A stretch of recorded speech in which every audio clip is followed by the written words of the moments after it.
Hi, I'm Ben, And I'm Josh. and this is the Bad at Magic podcast, a podcast about games, life, and other things, and welcome to episode 149. So, Ben, do you know what happened 149 years ago last month? Very important things happened. It was March 10th, 1876, in Boston, Massachusetts, that Alexander Graham Bell was credited with inventing the telephone by calling his assistant Thomas Watson in his home. Wow. The first telephone call happened 149 years ago. First telephone call was 149 years ago. And he said, "Mr. Watson, come here. I want to see you." Apparently it was Those were the barely words audible. of the first telephone call. The words of the first telephone call. That's right. Now we can have. I can see your face, and we can talk in real time at near opposite sides of the planet because we've done it before. Yeah, amazing. And you and I were both kind of intimately involved in the weird transition period where a lot of the infrastructure that we were using was still very similar to what Alexander Graham Bell was using back a long, long time ago, and transitioning to a very, very different way of doing it. I am a huge fan of the transition from the copper wire age of just voice analog telephone signals, and then modems. Modems blew my mind as they became better and faster, and just realizing the technology that went with it, and just the industry realizing that, well, how do we use what we've already got to provide something better, faster, and just more. And we're still kind of stuck at doing that in a lot of ways. A lot of what they laid, all those undersea cables that were full of copper at one point, but now we're just hollowing those out and filling them with a fraction of the percentage with fiber optic, and carrying like orders of magnitude more data. The part that blows my mind about that, I'm sure when we were at Langley Air Force Base, you went to the base telephone switch, which was one of those legacy copper switches. And it was based on the paradigm of, in order to talk to someone in some other place on Earth, you need to establish a circuit. You need to have a continuous open line of communication between where you are and where they are, so that every bit of information you send and they send, it travels back and forth through the loop between you two people. And as simple as that seems when you pick up the phone and dial a number and talk to your grandmother on the other side of the country, it really isn't how they took what initially was just a wire between two guys, and they're like, all right, well, how do we call somebody else? Like, well, we need somebody to take a wire and plug it into another wire so that the circuit that we're establishing goes to a different location. So then initially they had to do that with people. They had giant switchboards and operators that would plug wires into jumpers and try to establish a physical circuit from end to end. And then we figured out a way somewhere along the line to automate that and do it with signals and codes. But ultimately, still, you're establishing a physical circuit where an electrical signal could be sent from one end to the other. Well, and then we see that, and there's these pictures in the late 1800s where phones started becoming more and more popular. And you go to you see pictures in big cities. Because of the physical circuit, I need a wire that runs into my house. Every house on the block needs one. And these very, very quickly, the streets were overrun with dozens of cables running through the air, trying to meet the demand for all this stuff. And then computers got fast enough that we could break information up into chunks, and everything changed. Well, the digital era changed everything. And this is the whole transformation with the modems. Like, originally, the modem was so limited, you couldn't talk on the phone and use the modem at the same time because it was using the same voice channel to transmit the data, until somebody realized, hey, we have filters on every end of this phone line connection that's filtering out everything that's inaudible to the human ear. Why don't we just use those frequencies for the modems? And you can still use your voice communication on the other part. And that's a great example. And it was still bound by the paradigm of assuming you had to have an end-to-end circuit that was continuous. You still had to have a solid connection, and if it got interrupted, yeah. Now it's all, like you said, the computer thing is all voice over IP. Everything's just IP. Just give everything an IP address, and it'll be fine. It'll get there somehow. IP stands for Internet Protocol, and part of that is the idea that you have a virtual address that represents where the information needs to go to, and it doesn't have to be bound to a physical circuit. But the other idea is that every bit of information that's being sent is chopped up into little tiny pieces, like letters that are individually addressable. And as long as they all get to the distant end, then it can be reassembled by the computer on the other end. So you don't need a continuous circuit or a connection. Yeah, you just need this a preponderance. There is a threshold of data processing systems between you and the person you're sending this stuff to that you need. And we broke that threshold sometime in the 90s and realized, we can just send it out into the ether and it'll get there eventually. Yeah. And Mom, if you're still listening at this point, there's a whole bunch of computers in between everywhere that are just deciding what to do with your information that you send out to someone else. And they're doing a lot of really smart things.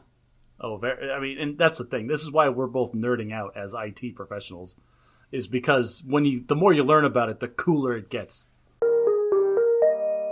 Josh, since the last time we talked, tax season ended in the United States of America, and I understand that was kind of a heavy burden you were bearing on your back. Were you able to get some rest and relaxation since then? Tuesday, we knocked it off at like 4 o'clock. Like, I turned my computer off, and I started ignoring my phone, and I told people to do the same thing. Guys, we're out of here. Let's go. We're going. We went across the street to the local restaurant. The boss paid for drinks for everybody, and we sat there for... I was one of the last people to leave. We were there until like 8 o'clock that night. I know. I was trying to text you that evening. You were not answering. Yeah. Okay, so I'm really bad. I took my phone out of my pocket and I set it down on the table so it was visible to me, but I set it face down because of the stupid camera bump. It's not convenient to set it face up. And it was on vibrate because my phone's been on vibrate since 2016. And you're not the only person that was trying to text me that I didn't get back to, and that I wasn't mad. No, I know you were exactly mad, where you were, and I knew what was happening. I don't feel bad for you. Like, whatever, then. Like, yeah, I'll get back to you when I get back to you. But my spouse was trying to text me, and I feel really bad for not acknowledging or sending her back a text. Like, oh, yes, I am still alive. I just haven't left yet. Got it. She wasn't worried about me. She just, she wanted that warm fuzzy that, yeah, I wasn't dead somewhere. That's good. Anyway, so then after that, I took the rest of the week off. Like, our firm is closed. Our firm, it's like a firm holiday for the day after. After you got drunk, then you started getting productive. You sent me, like, photos of your side yard all cleaned up and everything. So, all right, Wednesday, I had the day off, and my wife took the day off, too. And, Ben, we had a date. Like, we just, we woke up late. We had a nice breakfast. We went out to, like, a local outdoor shopping area and just walked around and saw all the things that we wanted to see. Had a fancy sushi dinner. Or lunch, rather, and then sat down and binged watched one of our new favorite shows all afternoon. It was great. It was a wonderful Wednesday. That sounds amazing. Yeah, and then Thursday, I had a dumpster dropped off, and I knocked off one of my bingo card items, and that was to clean out the side yard. And I thought, I've got this enormous dumpster. One of your New Year's resolutions. One of my New Year's bingo resolutions. I've got this enormous dumpster. I could totally clean out the side yard, the shed, and the garage. Nope, I got through the side yard, and that was it. Even then, I filled the whole thing to capacity, and it says on the side, "Do not fill over this line." And I had a handful of things that were poking just barely over. I'm like, it's fine, it's no big deal. And then I text the dumpster people, "Hey, come pick it up, it's full." And they're like, "Cool, send us a picture." And I sent them a picture like, "It's too full, you need to take some junk out of there."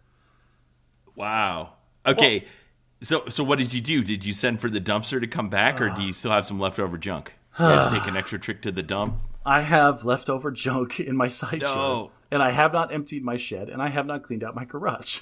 Okay, you had the same problem with the dumpster that you do with the taxes. Whereas you're approaching the deadline, it became clear that you weren't going to come in below the deadline, and so you had to transition from completion mode to triage mode.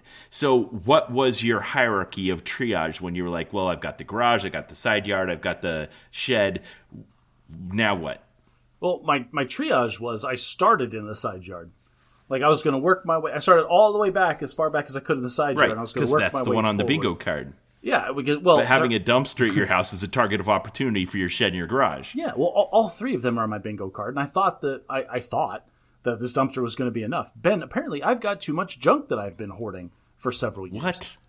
And, all right, so at one point I bought a bunch of pallets. I didn't buy a bunch of pallets. I stole a bunch of pallets from some place that was going to throw them all away. And I brought them in my side yard, and I cut a bunch of them up, and I had this big, giant pile of nice, reclaimed, like, old, raggedy pallet wood, like you see on all the DIY for a bonfire? Well, we did use a lot of it for bonfires, which you're not supposed to. Pallet wood is chemically treated, blah, blah, blah. Yes, I know. I checked all the markings. It was fine. I don't think I'm going to die of some weird cancer. But no, I made a bunch of picture frames for one Christmas. I gave like everybody in like my in-laws and my family, they all got like a set of pallet wood rustic picture frames. I think I have one. Do you? I don't think you do. Is it the frame that you made for my signature spell book? Oh no, that one's fancy. That's a nice one. That's not made out of pallet wood. These were rustic. They look like they came right off a barn. They look like if you touched it too much, you'd get splinters. I see. Okay, cool. So you got the scrap pallet wood sitting around. I had to get rid of all of that, and there was only 2 scorpions and 1 giant rat. That was all living in that pile. You sent me photos of the scorpions. I'll put that in the show notes. Yeah, scorpions are always fun. I'm glad that they are dead, but I did have to take breaks after both of them that almost got me because I hate scorpions. They're like liquid nightmares congealed into physical bodies. So I had the whole side yard like pristine, like completely empty, but there was still stuff sticking out the top of the dumpster. And they told me like, oh, there's still stuff in the dump. It's sticking out of the top. We can't take it like that. And I was like, it's just a couple of things, and they're really secure. Are you sure? And they're like, if we come out there and there's one thing sticking over the top of the dumpster, we're charging you a $250 trip fee. Holy crap. And we're going to tell you to take it back down. I'm like, okay, well, then give me another couple of days. And yeah, then I had to take a handful of stuff out of there and then level it all out. So now I went from having this perfect side yard for about 12 hours, and now there's a pile of accumulating trash that is building up again, waiting for either another dumpster run or for a bulk pickup trash day or something. Is there enough left that you want to order the dumpster to come out again, or are you just going to do something else? Now, if I get another few days off, I probably will have to order the other dumpster. This one, okay. Same dumpster should totally handle what's left in the side yard and the shed and the garage. Pinky promise for realsies this time should be plenty. So the limfac is just the time it will take to load it, so you needed another day off. Well, for the side yard was easy because it was basically just hauling crap out of the side yard and into the dumpster. The shed and the garage are going to be more of a pain because I've got there's stuff in there that I want to keep. And so it's a matter of like emptying them and then putting it back together in an organized fashion whilst throwing away all of the junk that you don't want anymore. Did anyone help you while you were doing it, like your kids or your wife? No. No. I did this all throughout the day on Thursday. So my wife was working from home, so we saw each other for like lunch and things. And the kids were at school. Yeah. I was going to do it Friday as well, but 1, I got the whole side yard done. 2, the dumpster was full. And 3, Ben, I hurt so badly after that. Okay, I'm glad to know that. I have not been a blue-collar guy for many years now, even though I still went out there and hit it hard like. And even though you're a runner, lifting concrete is not the same muscles. So, my legs were fine. I had like this enormous bruise. I don't know what from. My shoulders, my arms, everything were fine, but Ben, my back. Holy crap. So one of the things is we had all these leftover pavers from when we did our backyard, and there was just like this big pile of like paving stones. And I picked up every one of them and reassembled a full pallet of paving stones elsewhere, so it's nice and organized now. Yeah. And yeah, I could not like move around very well for the next 3 days. Is that a future project? You're going to pave something else? No, maybe. They're just still useful. Sell them on Facebook Marketplace. Yeah, they're very useful. I'm sure they'll come in handy at some point. And I paid for them. They're mine. I'm not gonna. They're big stones. You know, stones are expensive. And like, if you're not a homeowner, you don't know that. You're renting a place. Like, oh, how much could it be to go buy a decorative boulder for your front yard? Hundreds of dollars, and it's hard to get here. Yeah. All right, so then on Friday, even though you were sore, did you get to relax some more, do something fun? Yes. So Friday, I took a bunch of ibuprofen and I just stayed at home. Well, last Friday, 2 months ago, my wife was like, "Hey, I had this weird thing come up where we have a common friend of ours who's celebrating her 50th birthday party, and then the following day, a childhood friend of mine, her father's celebrating his 90th birthday party, and they're both an hour and a half away from here, but they're 10 minutes apart from each other." Oh, one of these weird targets of opportunity where I'm going to be in the neighborhood anyway. Let me check in on what's his face. So I said, tell you what, we've got, like 4 free nights saved up with our hotel points. I'll get a hotel up there. We'll drive up on Friday, go to the one birthday party, stay overnight, and then the next day go to the next birthday party. And since we happen to be in the neighborhood, I'd love to go to the best disc golf course in the state of Utah. Might as well. since we're there. And she never goes disc golfing with me, so I was afraid she'd say no. But she was like, okay. And I was surprised by that. So I reserved the hotel, and we went up and had ourselves, kind of like you and Nicole did, we had ourselves a date. We went to a couple of birthday parties and had a nice walk in the park, interrupted by some colorful discs, and had a nice weekend. Did she throw any discs, or was it she just tolerating you doing it? She just tolerated me doing it. And at the end, she said, that was kind of nice. I liked that park. And I thought, she got my hopes up a little that maybe this could become a thing. All right. So a couple of follow-up questions. One, did you feel the pressure, like the whole time that you were disc golfing? Like, my wife doesn't want to be doing this, and I'm doing it anyway? Absolutely. Like, whenever she comes with, yes, you just described a pattern in our marriage. Whenever there's something I want her to do that I know she doesn't want to do, I'm extra on alert to make sure she doesn't have a bad time. I already know that you don't want to be here, so I'm going to make it the best possible bad experience. Right. Exactly. So, yes, I can attuned to feel the money being withdrawn from the relationship bank as we are here. Was it you? Maybe it was someone else I was having this conversation about. They were talking about the 3 categories of restaurants. The one that my wife likes and I don't. The one that I likes and she doesn't. And then the one that neither of us mind. Oh, listeners, poor Ben is going to realize that he made an infographic about this conversation like 3 episodes ago, and he's going to feel really sheepish. But I had a separate conversation about it. But yes, you did. This was when we were talking about the love language of acts of service or disservice or whatever it was that we were doing. Yes, and you were measuring the magnitude of you're giving something to someone else by allowing it to be, if it was something you didn't like and they liked, it was the deposit in the account, and if it was the other way around, it was a withdraw from the account, and then it was kind of a push if it was neither. Yeah. Why would you be doing something you both hate? Right. Right. And then if you both like it, it's null. Yeah. If you both like it, nobody's benefiting from it. You're just having a good time together. That's what it should be all the time. It was interesting to go to a 90th birthday party celebration and a 50th birthday party in the celebration in the same weekend and realize that they were about the same. Well, the age of the stripper that pops out of the cake probably changed. They were both in Mormon churches, so there's... So the stripper popped out, but it was like collar to wrist kind of long sleeve dress they started with? Yeah. I don't know. I've kind of gotten past the point in my life where, and maybe in my personal finances, where I'm willing to trade the kind of fun-sucking atmosphere of being in the cultural hall of one of my churches for an activity because it's free. Yeah, okay. Oh, it's free, but it sucks. Yeah. When we left England, okay, I think I've talked about it in this podcast before, but it's been a long time. So when we first got to England in 2014, that first month we were there, we were going through the crush of unpacking our house. And my wife and I decided we want to give ourselves a goal to work towards. And so we decided to plan an Independence Day celebration at our house, which was a month from when our household goods arrived. So we had a month to get the house unpacked, and we invited everybody. And you're committed. Like, everybody's already going to show up. I sent out invitations. I told the kids to invite their friends. We invited all the people from church. I invited the people from work. And a month after we arrived, we had a huge party at our house. What I didn't know is the British love this kind of thing. They eat it up. They want to do all this stuff. They want to do Halloween, and they don't have a reason to celebrate the day that we declared that we won the War of Independence against them, except the fact that we were there. This is very cheeky of us to have this Independence Day party in England. But I don't know. I think the British could probably celebrate the day that we kicked the Americans out. Yeah, it hit just the right note of irony and friendship, and it was perfect. And it became a mainstay.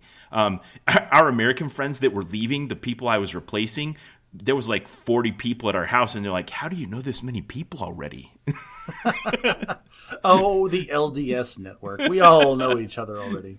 So it was 40 the first year. It was 60 the second year. It was 80 the third year. We had 80 people showing up to our house, decorated in red, white, and blue, barbecuing hamburgers, drinking Dr. Pepper. No. It had to spill out into the street. It did. It was amazing.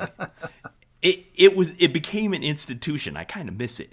Anyway, the last year that we left, it had outgrown our house. So I was like, what do we do? And I could have gone down and done it for free at the church, but I didn't want to do that. So we rented out the community center that was walking distance from our house. And it was expensive. It was like, I don't know, 800 pounds or something like that. It was a lot of money, but it had just reached that point. So we catered a cake that was like half of a British flag and half of an American flag. We had a bouncy castle. We had strippers. We had everything you could imagine. Excellent. And it was a hit. We had a rack of AR-15s that people could shoot into the air like real Americans. Anyway, and I don't miss doing it for free in the church gym, with the basketball hoops. Like, fair. Okay, fair. You know what you should do now? You say you miss your big shindig, like Independence Day blowouts in England. You need to pick a random English holiday that nobody in America in their right mind is ever going to celebrate, like Guy Fawkes Day on November 5th or something. Ooh, yeah. I love that suggestion. And then just do a British get together for no reason. Or reason. we could pick the patron saint of Desenzano del Garda from Italy and celebrate, Tutti Santi or something like that.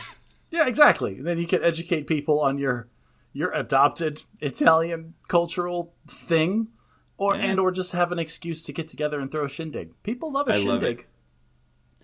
Okay, so along the lines of relaxing, last night you're like, hey man, can we delay the recording of the podcast? I'm going to an Arizona Diamondbacks game. And you sent me photos from it, and it was the Diamondbacks versus the Braves on the 26th of May, which turned out to be a barn burner of a game. Talk about it for a minute. Oh man, so the game was great. We hit a home run. The first score of the game was the Diamondbacks hitting a home run, which was fantastic. Wait, was it? No, the Braves scored. It doesn't matter, okay? It was a back and forth game, and then we were down by a couple of runs for a couple of innings, and then the Diamondbacks rallied and had this awesome 4-run inning. That was fantastic. There was one dude on the Diamondbacks that hit a home run literally every time he was at bat. And it was awesome.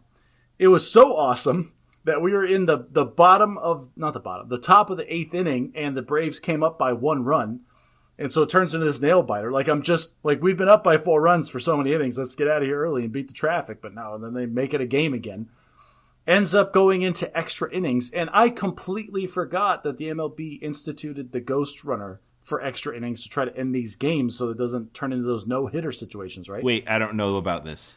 In extra innings, they put a runner on second base. Like, you start the inning with a runner on second. What? Yeah. Why did I not hear about this? I don't know. I guess this is one of the changes. So this is prevent extra inning games from just being interminable. Exactly. If you're bringing in all their best pitchers and yeah. Yes. Like if you're in one of those no-hitter things where nobody can hit anything, it's just 0-0 forever. No, we got rid of that because there's always a runner on second. And that's what decided the game is the top of the 10th, the Braves runner stole home on a dropped pitch. Wow. Yeah. Okay. It was intense. I wonder what that does to stats where you're comparing like historical stats of extra inning games, because it would completely throw it off. It would just have to be pre-Ghost Runner and post-Ghost Runner evaluation of performance. But that's not what I wanted to talk about. Okay. A minute ago, you said, and I quote, some guy on the Diamondbacks hit a home run every inning. Josh, why on earth do you not know this guy's name? Because all right. So, I still believe that I am a Diamondbacks fan. I believe my family, we are a Diamondbacks family. We all have Diamondbacks merch. Ben, we have more Diamondbacks T-shirts and jerseys that we have gotten for free by going to the games early than we have bought in Diamondbacks merchandise. In fact, yesterday the game didn't start till 5. We got there right as the gates opened because they gave away 10,000 jerseys to the first 10,000 people that walked into the stadium. So we got 4 free Diamondbacks jerseys. Are they like legit Diamondbacks jerseys, or they have some corporate logo emblazoned in place of the name? So they're very cheaply made, but they're not. There's no big advertisement or anything. Like, they don't have a number and a name on the back, but they still have the team logo, and they button up, and they got the two-tone sleeve versus the body. I mean, they're good enough. Okay, there's something you would buy on like Amazon for $20, $25, something like that. Okay, I mean, they're not bad. They're not bad. All right. So I kind of challenged your idea names. of being. So I feel like I'm a Diamondbacks fan, but Ben, I don't follow baseball. I don't know what their record is. I have no idea who's on the team or what trades are being made. Let's dwell in this neighborhood for a minute and explore the idea of what it means to be a fan. So there's, I guess, like how we talk about Magic, how when you play Magic, there's people that play it because it allows them to express themselves creatively, or they want to be victorious, or they want to do fun things, or they like the intellectual property, or they enjoy the art and the story, all these things. None of those are wrong reasons for being a Magic fan. Do sports have the same thing? Okay. I know what you're driving at, and I think I can articulate this because I'm a different level of fan with the Arizona Cardinals, the football team. Like, I know names of players. I follow like the news of the team a little bit when it creeps into my periphery, and I'll look for it sometimes. But the Diamondbacks, it's more like if I'm gonna go to a baseball game, I'm only gonna go to a game that's here in the state, which means it's gonna be I can only guarantee one team that's ever going to be playing here. And I might as well root for the home team. Okay, so I'm going to do something kind of cheeky because I think I perceive what you're saying, and that's that your family frequently likes to do a thing during this time of year when it's not the football season where you go on an outing together, and you're not necessarily big baseball fans or looking to delve into the depths of baseball fandom. You just want an outing to go on where there's the festive atmosphere and the kind of food you get there and do something together as a family. And that happens to be the Arizona Diamondbacks. So it's like you're an outing family that happens to go to a baseball game instead of a baseball family that happens to go on an outing. Yeah, I think that's probably what it is. We're more, like if that's a spectrum where we just want to go out and do something, we know we like baseball games and the Diamondbacks always play here. I guess the real question is, so I'm imagining myself, if I moved to another state, I would still cheer for the Cardinals football team. But I don't know if I'd stick with the Diamondbacks just because I have their merch. That might be the only reason. Sunk cost fallacy. Yeah, exactly. But do you increase your amount of attention or investment as the season goes on, and if they turn out to be good and maybe you're getting into the playoffs?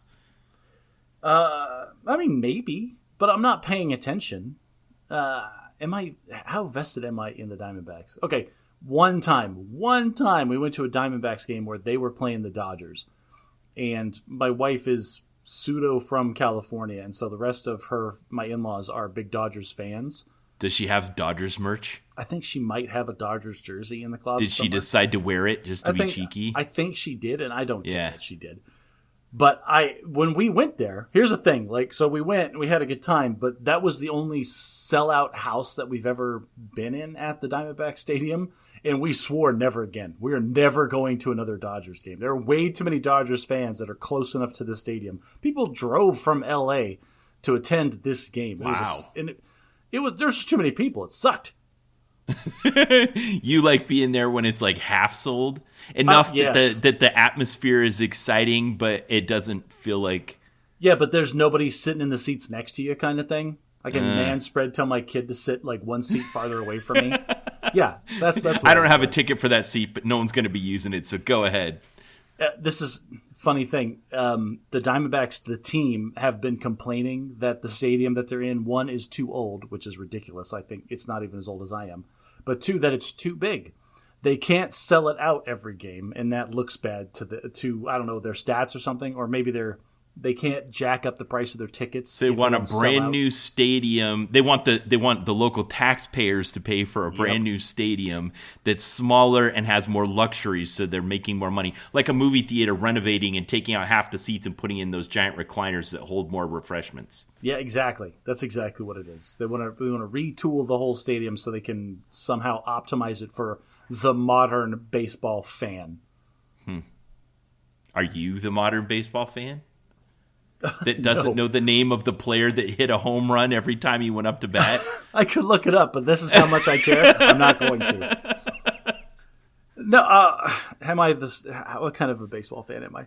No, not at all. I am. Am I the modern baseball fan? Absolutely not. I'm not the target audience. But you are. They get a lot of your money. Well, hang on. I save a lot of money for the games that I go to, and I'll tell you why, Ben. Because our stadium has 2 sections that are up on the second level. Okay, first of all, there's the lower deck, which we've sat in before, and the seats are too close together. I don't have enough legroom. We've sat in the upper deck, which gives us all vertigo because we're sitting at like an 85-degree angle, like looking straight down into what looks like a pit. But there's this middle section where all the suites are. It's called the diamond level. You can't even get there unless you have seats in that section. So there's less foot traffic. It's slightly more exclusive. But better than that, the worst seats in this level are way off in left field or right field.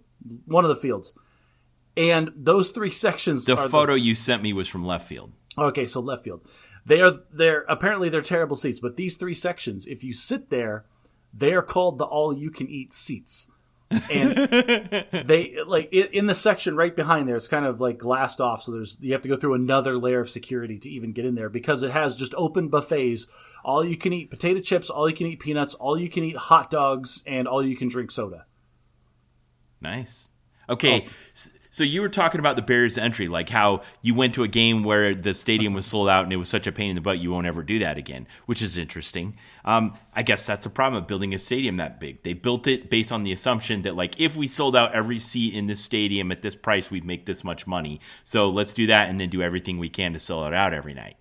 And you're saying that either the environment changed or the original assumption was wrong, that they would do better, they would make more money if they reduce the number of seats and just get more money per seat. Well, I think what happened is that stadium was built before the concept of surge pricing was a thing, where before algorithms were smart enough to dynamically alter the price of tickets in a stadium based on the user's viewing habits and how many seats were still left available.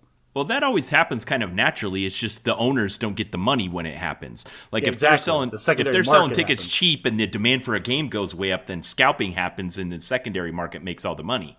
Not anymore. It's all Ticketmaster nowadays. Ugh.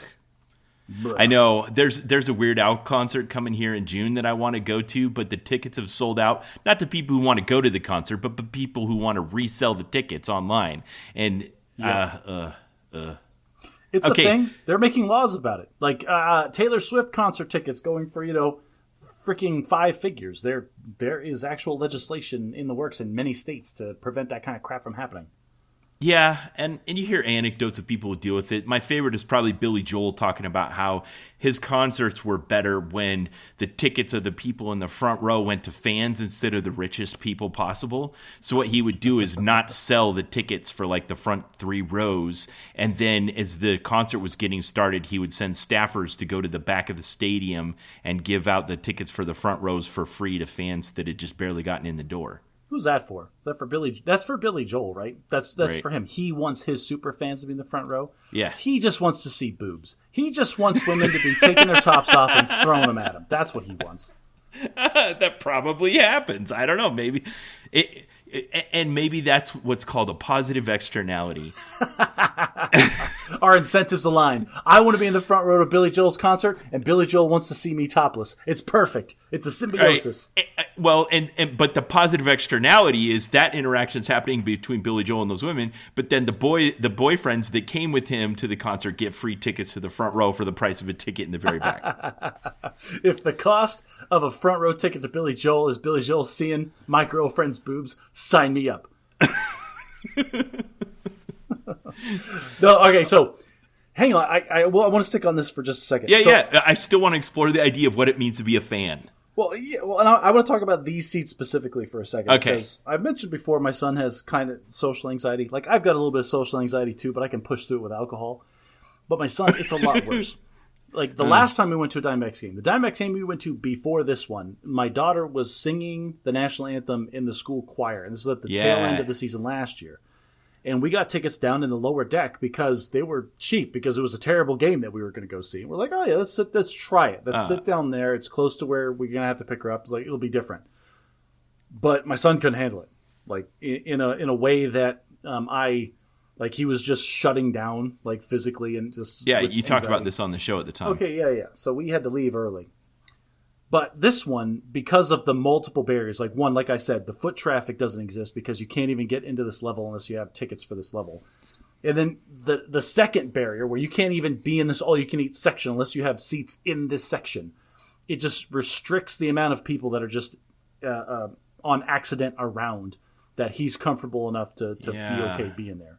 It sounds like this is simpatico for your family. Like, it just creates the right situation where it works for you guys. But apparently it isn't working for the park, and they want to solve it permanently, so it's not like that.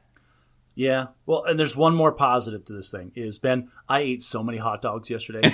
Ben, I ate so many hot dogs yesterday. I know. You kept sending me photos. I'm like, is that the same one? No, it's a new one. Well, the first time I went up to get hot dogs, I didn't have any plates, so I had to get creative. My daughter wanted a hot dog, and I wanted all the hot dogs. So you stacked them up like a log cabin so they would all fit in one hand. I could only hold 2 open buns in my open hand, so I put 1 hot dog in her bun, and I put 3 hot dogs into my bun. Actually, I put 4. I put 4 hot dogs in mine, but then the condiments wouldn't stay on the 4. I realized that as I was going over the condiments, so I took the 4th hot dog and I put it in my mouth like a cigar. And so I had 4 hot dogs in my hand and a 5th hanging out of my mouth as I'm putting. Why didn't you send me that picture? Because I'd already eaten it by the time I got down to the seat. All right. But then, I sat down. I was like, "Oh, you only get 1?" I'm like, "Oh, it's 3," but they didn't have any plates. And then she went up like later for something else and came back with a plate of 4 hot dogs made. And I'm like, I already had 4 hot dogs. You're bringing 4 more? Like, oh, these are for everybody. I guess I'm gonna have to eat them. I ended up eating 3 of those hot dogs. Ben, I had 7 hot dogs at that game. It was great. I'm going to die of sodium overdose. That's terrible.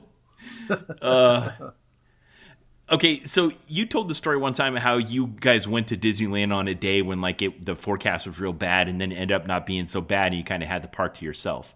And you can't do that kind of thing a lot, but every now and then in life, you just get that situation where you kind of get something intended for more people, maybe even subsidized by the fact that they expect more people to be there, and you get a greater experience than you could have. And sometimes you also get the opposite experience. You go on a day when the park's at full capacity, lines everywhere, they're out of food, just like really bad experience. And from a business point of view, I guess they're making the most money, but also they don't want that to happen all the time because people have a bad experience and don't come back. So there's some kind of sweet spot that you're both trying to hit. I think the best experience is when the spot they're trying to hit is also a good experience for the people that are trying to do it. And I think they're trying to figure out what that is and make it happen. They probably are, but at the same time, then they're also monetizing on the fact that people like me don't want to have a bad experience. So, very short tangent. We have decided that our kids are the perfect age. We're going to make a core memory for them, and we're laying it all on the line, and we are going to go to Disney World this year. Like, it's official. We're doing it. I think you are at the right age, too. It's going to be perfect. They're old enough to not to be a burden, but young enough to still enjoy all the magic. Like, it's going to be good. Yeah. But I'm already researching all of the ways to optimize my trip. And, of course, anybody that knows Disney knows this whole lightning lane thing. There's a whole sub-community of people trying to do this. Yeah, and that's, like, they're monetizing it. Like, they know that me, the schmuck that's going to pay for a once-in-a-lifetime trip for my kids, I don't want to spend half of my vacation standing in line for one ride. Yeah. So, yeah, I'm going to shell out whatever I've got to shell out to get, like, the most premium experience I can for my kids. And I'm going to end up paying, like, I don't even know how much. Like, I'm expecting to pay over $1,000 to make sure I don't wait in a single line, not 30 seconds longer than I have to. But when I said they just then, I didn't mean Disney, because of course Disney's trying to, like you said, kind of exploit the fact that you have a bit of desperation because you're not a local. But I'm talking about the fact that the internet has disambiguated the idea of working as an adversary to that system. There are whole communities of people out there that will tell you what day to go on, what order to take the rides in, what places to eat, and everything to get the most out of your experience. And you can dive as deep as you want. That is a long, long tail. They have magazines, they have apps, they have message boards, they have videos. They might even have a con, like Disney Fan Con that isn't run by Disney. Like the Disney hackers. Like, this is how you get the most out of Disney. I'll never forget the time I was planning a trip to Disneyland, and my wife's sister tells me she had a friend that was a member of these kinds of communities. And we told her when we were going, and she's like, 6 months, that's not enough time to plan. Can you postpone for a year? That's intense even for me. Okay, so that was a long tangent, probably talking about the stadium. I want to go back to what it means to be a sports fan. Oh, wow. Is that where we started? Well, yeah, Woo. because you guys went to a Diamondback game, and I asked you who the players were, and you didn't know. So if you were to make a bell curve of the way that the Arizona Diamondbacks make their money, and on the far left end of the bell curve where they're making the least amount of money of somebody, it's like somebody that's switching channels on the TV. A Diamondbacks game is on, and they pause for a couple of seconds. Maybe sit through one commercial break before they go on to something else. There, the Diamondbacks made some money on that person. Okay. They're on the low end of the curve. Yeah. At the top end of the curve are like the supporters with season tickets and a suite and bring their friends and contribute something to help recruit new players or whatever. That's way at the other end. Somewhere in the middle is the 50% line. I would be willing to bet you might be above the 50% line. What, you think? Yeah. Ah, man, I don't know. How many games do you go to a year? 3, 4? Ooh, yeah. We do go to You own 3 or 4 merch. games a year. We do have Do you ever merch. watch what do you do when the games are on TV? We don't watch them. We don't watch baseball on TV. That's so you boring. only attend in person. Okay, The only you time might I be watch below baseball is if I'm watching it live. That's right. You might be below the 50% line then. Just barely, though. I'm willing to give you that argument. Yeah, I do go You're to games. you're in the second quartile. Yeah, definitely. Like, there is a line where, okay, if you have ever gone to a game, you're above this line. If you go to at least one game a year, you're probably above this line. I can see that. Okay, so going back to the Magic player archetypes, I think the people that just go to the games to go to the park and have a fan experience, that's kind of the Vorthros of sports fandom. You're in for the aesthetic of being a baseball fan. This is the guy that's going to go to whatever game is closest and is happening this weekend. Like, it doesn't matter what teams are playing. They're just going to go. I don't know. Maybe that's Timmy. Anyway. Just the baseball aficionado. He's going to take his kid with his glove. They're going to sit on the fence. They're going to try to catch foul balls. He's going to talk about how they're going to enjoy his dad America's took him to a game. pastime together. Exactly. They're going to build some memories. They're going to buy a box of Cracker Jacks, not because they like them and they know it gets stuck in their teeth. But because it's sing about it in the song in the 7th inning stretch. That's right. Okay. I've been a poor fan most of my life. I grew up in Chicago during the Bulls dynasty of the 90s. I didn't make it to a single Bulls game in the United Center during any of that time, but I watched more than half of them on TV during that stretch. Yeah. And I owned merch, and I was a huge fan. Okay. Also, during the 90s, I was a fan of the Atlanta Braves. I made it to one game during that time. Okay.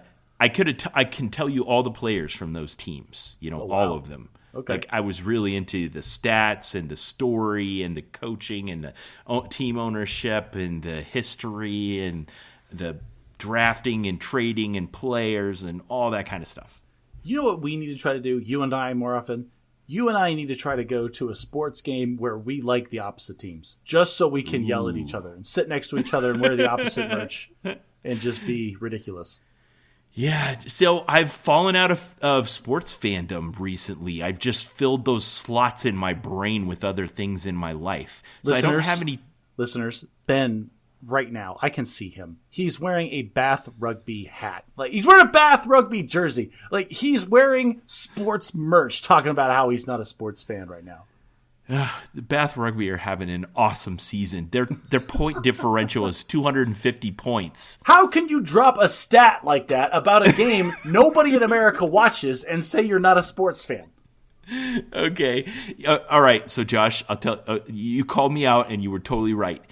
If my passport were current, which it's not, and I had a little bit of money in the bank, which I don't, and they make the finals of the playoffs, and they said, hey, tickets on sale at Wembley. Next week, I'd turn to my wife and be like, do you think we could just drop everything and go to England for this final? For a weekend? Hey, let's go 14 time zones away to go watch a sport that we barely have anything to do with. 8 time zones, but yeah. That's all right. That's how you know you've made it. That's how you know you've made it. When there is a sport happening in a foreign country, and you're like, can I drop everything and just go see it? All right, you kind of called my bluff. But what I was saying is you were talking about your teams, and I don't know of I don't currently really follow any NFL teams really close that would play against the Cardinals that would constitute a rivalry. We could do that. I don't know. Fair. Are you guys rivals with the Raiders in Las Vegas? Actually, the people that we hate the most, for some reason, is the Seattle Seahawks. I think that's the biggest rivalry we have. Dang it, Josh, I don't want to be a Seahawks fan. I think you can get away being like either a Chargers Broncos? or a 49ers fan, maybe. We don't like them either, but that's because they're California, and who likes California? Yeah, nobody. All right, I've got one more tangent about the baseball game for a second. I want to get this off my chest. Like I said, we got there 2 hours early because we wanted the jerseys. So we saw all the pregame hoopla, okay? We saw the national anthem sung by a member of the Phoenix Police Department, and holy crap, Ben, this dude, that is probably the best national anthem I've ever heard sung. This guy Holy cow. He killed it, knocked it out of the park. Awesome. I will attempt to find it on YouTube. Good use of a baseball metaphor. Oh, that was completely incidental. I'm going to add this note. I'm going to try to find that. A video of this particular performance yeah. of the national anthem. Okay, I like it. All right, but the other thing I want to say was at the beginning of the game, they put this guy's picture up on the Jumbotron, and it was some MLB executive, and they started talking about this guy's eulogy. Like, this guy had passed, and they did this little eulogy for him. It's like, oh, this guy was a huge supporter of Diamondbacks baseball, and he had given, millions of dollars or whatever. And it's clear this guy was a multimillionaire, right? Like, he was involved at the C-suite level of this sports organization. And they wanted to have a moment of silence for him. And then we did, and the stadium went silent. And I had this intrusive thought, like, why do we care? Like, who is this for? No person that bought a ticket for this game gives two craps about this ultra-rich guy. I don't know about no person. They're definitely on the long tail of the bell curve there. There were people in the park that cared. There was less than one person in this park that probably cared. Well, how about less than 1%? Oh, there was less than... I'm willing to bet there was less than 0.1%. Okay? Of the people in attendance, there was... I would be willing to bet less than a handful that knew the guy and cared about his death. Do you think that was kind of egotistical of them to like force everyone to have a moment of silence for somebody they didn't care about? And this is why I had the intrusive thought. During this moment of silence, I had to suppress screaming out at the top of my lungs, "Eat the rich! Eat the rich!" Because like I don't care. Yeah, shut up and play your stupid game already. Like that was my intrusive thought. It's like, oh hey everybody, calm down, be quiet for a second. A rich person died. And we all need to recognize the contributions that this rich person made to his rich friends. That's also a little bit sobering and kind of, sobering. The idea that if you get rich and you spend your whole life trying to do something that you feel like affects something or something, you spend all your money supporting the Diamondbacks baseball team, and then when you die, all you get is like a moment of silence in a park full of apathetic people who don't know who you are, and then you're gone. Here's the fun thing about this, Ben. When you're dead, you don't care. And I know you don't care because when I'm asleep, I don't care that I'm asleep. But some people care. They want to have a legacy. They want their name on the bench. They want a statue outside the park. No, when they're alive, they want to have a legacy. When they're dead, I promise you, their corpse does not care about the legacy anymore. Yes, but when they're alive, they care about what it'll be like when they're dead. Well, then I am willing to argue, and I will have this debate with you if you want. I think they're worried about the wrong things. I'm not debating that. I agree with you. All right, Josh, we just passed a tremendous milestone for the Bad at Magic podcast, unbeknownst to us. Yeah, we did this math on accident after the last episode. Yeah, so I was like, hey, we're going on our 6th year here, and my estimate is we probably spend about 3 hours on average per week in preparation, editing, recording, production of the Bad at Magic podcast. So if you estimate 3 hours per week for the last 5.5 years, we are right at the threshold of having spent 10,000 hours podcasting. Do you know what's crazy about that, Ben?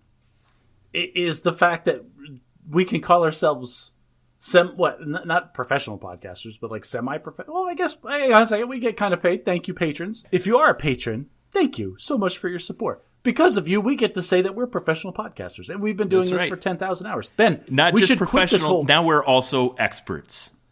Yes, experts. And this gives us all the credentials we need to now quit the podcasting game and go on the speaking circuit.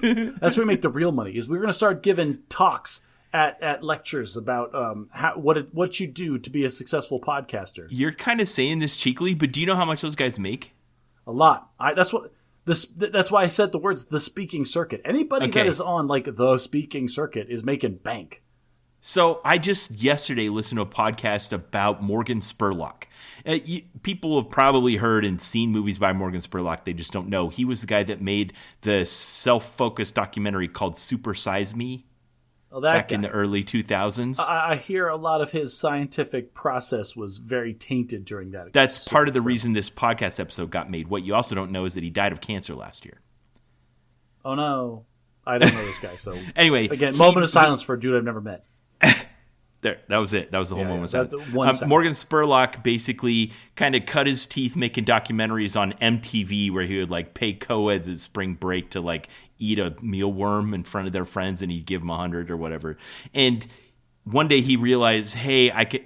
My vegan girlfriend would really flip out if I told her I wanted to eat McDonald's every day for a month. Maybe somebody would pay to watch this. So he got his buddy to follow him around every day for a month. He went to a bunch of doctors, got a health check, and then ate McDonald's every day for a month. His only rule was that if they ever tell him, do you want to supersize it, he can't say no. Okay. And so over the course of a month, he went from like 185 pounds to like 225 pounds. He gained like 30 pounds and stuff. And his doctors were all alarmed, and his girlfriend was freaking out. And anyway, what you were talking about recently happening is that finding out recently that he was also an alcoholic, and he may have been drinking a lot of alcohol during that time. And that could potentially have contributed to a lot of the things the doctor said about like liver function and things like that. And so they didn't. Yeah, all of his things that were in that documentary were called into question. It's still being shown in like middle school health class because it's relatively entertaining and it gives a message that people want to give, which is fast food bad. Which is, it's so much more complicated than that, but we're always looking for shortcuts. Like, right. Should you eat fast food all the time? No. Can you eat fast food every once in a while and be fine? Yes. Anyway, I told you that so I could tell you the thing that I learned from this, and that was after his movie came out and went ultra, made him a ton of money, then he went on the speaking circuit. And he was a really good speaker, so he was successful at it. And the guy that was being interviewed was his agent, and his speaking agent. And he was getting, at the low end, he was getting paid like $7,000 an appearance to do a speaking engagement.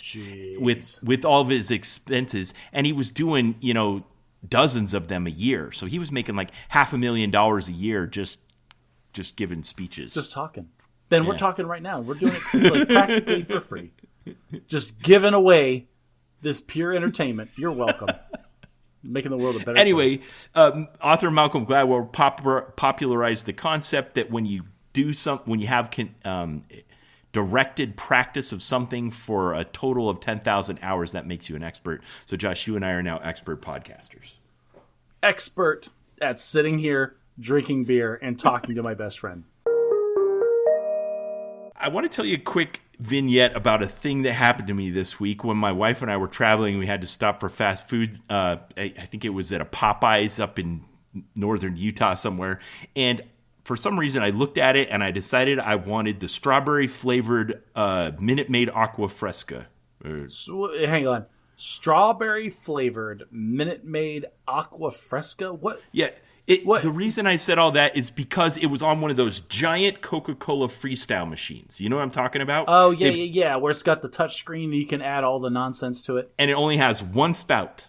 Yes. So, which frequently causes a logjam of people trying to get their drinks now that you can't have 2 or 3 people getting their drink at the same time. But regardless, the machine was encased in this plexiglass protector, probably to prevent the touchscreen from being damaged, but it made it so that when a menu item appeared near the edges of the screen, you had to push really hard to hit it. And for some reason, the Strawberry Aqua Fresca button was in the corner of the screen where I couldn't get my touch to register. So did you do the correct thing and settle down and settle for something that was less ideal? Or did you Hulk out and break the plexiglass in order to press that This might be button. one area that the fact that I have a podcast has transformed my life. Okay. Oh, because now you have extra. There's a finger on the scale. It's like, oh, I should just settle for the thing, or I can make a big stink, and now it's going to be content. That's right. Or this is content. Well, I sent you a video of my buddy this week who basically took on Jiffy Lube corporate and lost, and decided he was going to make a big video on YouTube about it. And I think if YouTube doesn't exist, he doesn't do any of that. True. I have, like, I don't want to badmouth your friend.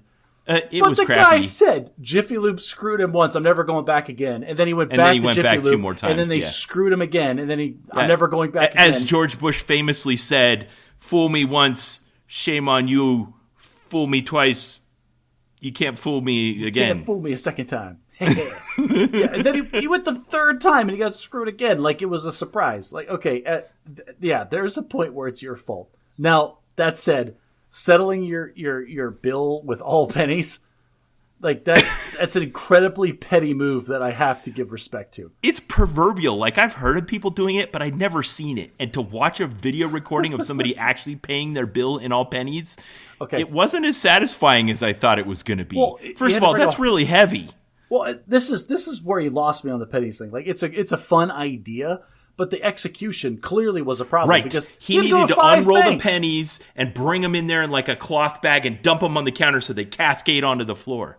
Yeah, but he didn't do it that way. He just brought like No, a they were shopping still basket rolled. of rolled pennies. He kind of gently set them on the counter. Well, and he cleaned out like 3 banks worth of pennies. Ben, you go to the first bank and say, I want $500 in pennies. And they say, we only have $100 in pennies that we can give you. Like right there, you have to make a decision. Am I going to give up on this pennies idea, which he kind of did go because to he got 5 nickels banks? too? Or am I so petty that I'm going to drive to another bank that I may or may not have banking rights with or like an account with and try to get more pennies? That's why I'm saying the content creation puts its finger on the scale. So I'm in this Popeyes. I'm trying to get strawberry aqua fresca, and you can't do it. And I look up at the Coca-Cola Freestyle machine, and it has a QR code in the corner. Okay, So- you think you can control it through an app? Is that what you're thinking? Okay, so I'm like, all right, let's see what this is all about. And there's no QR one waiting code. behind me in line.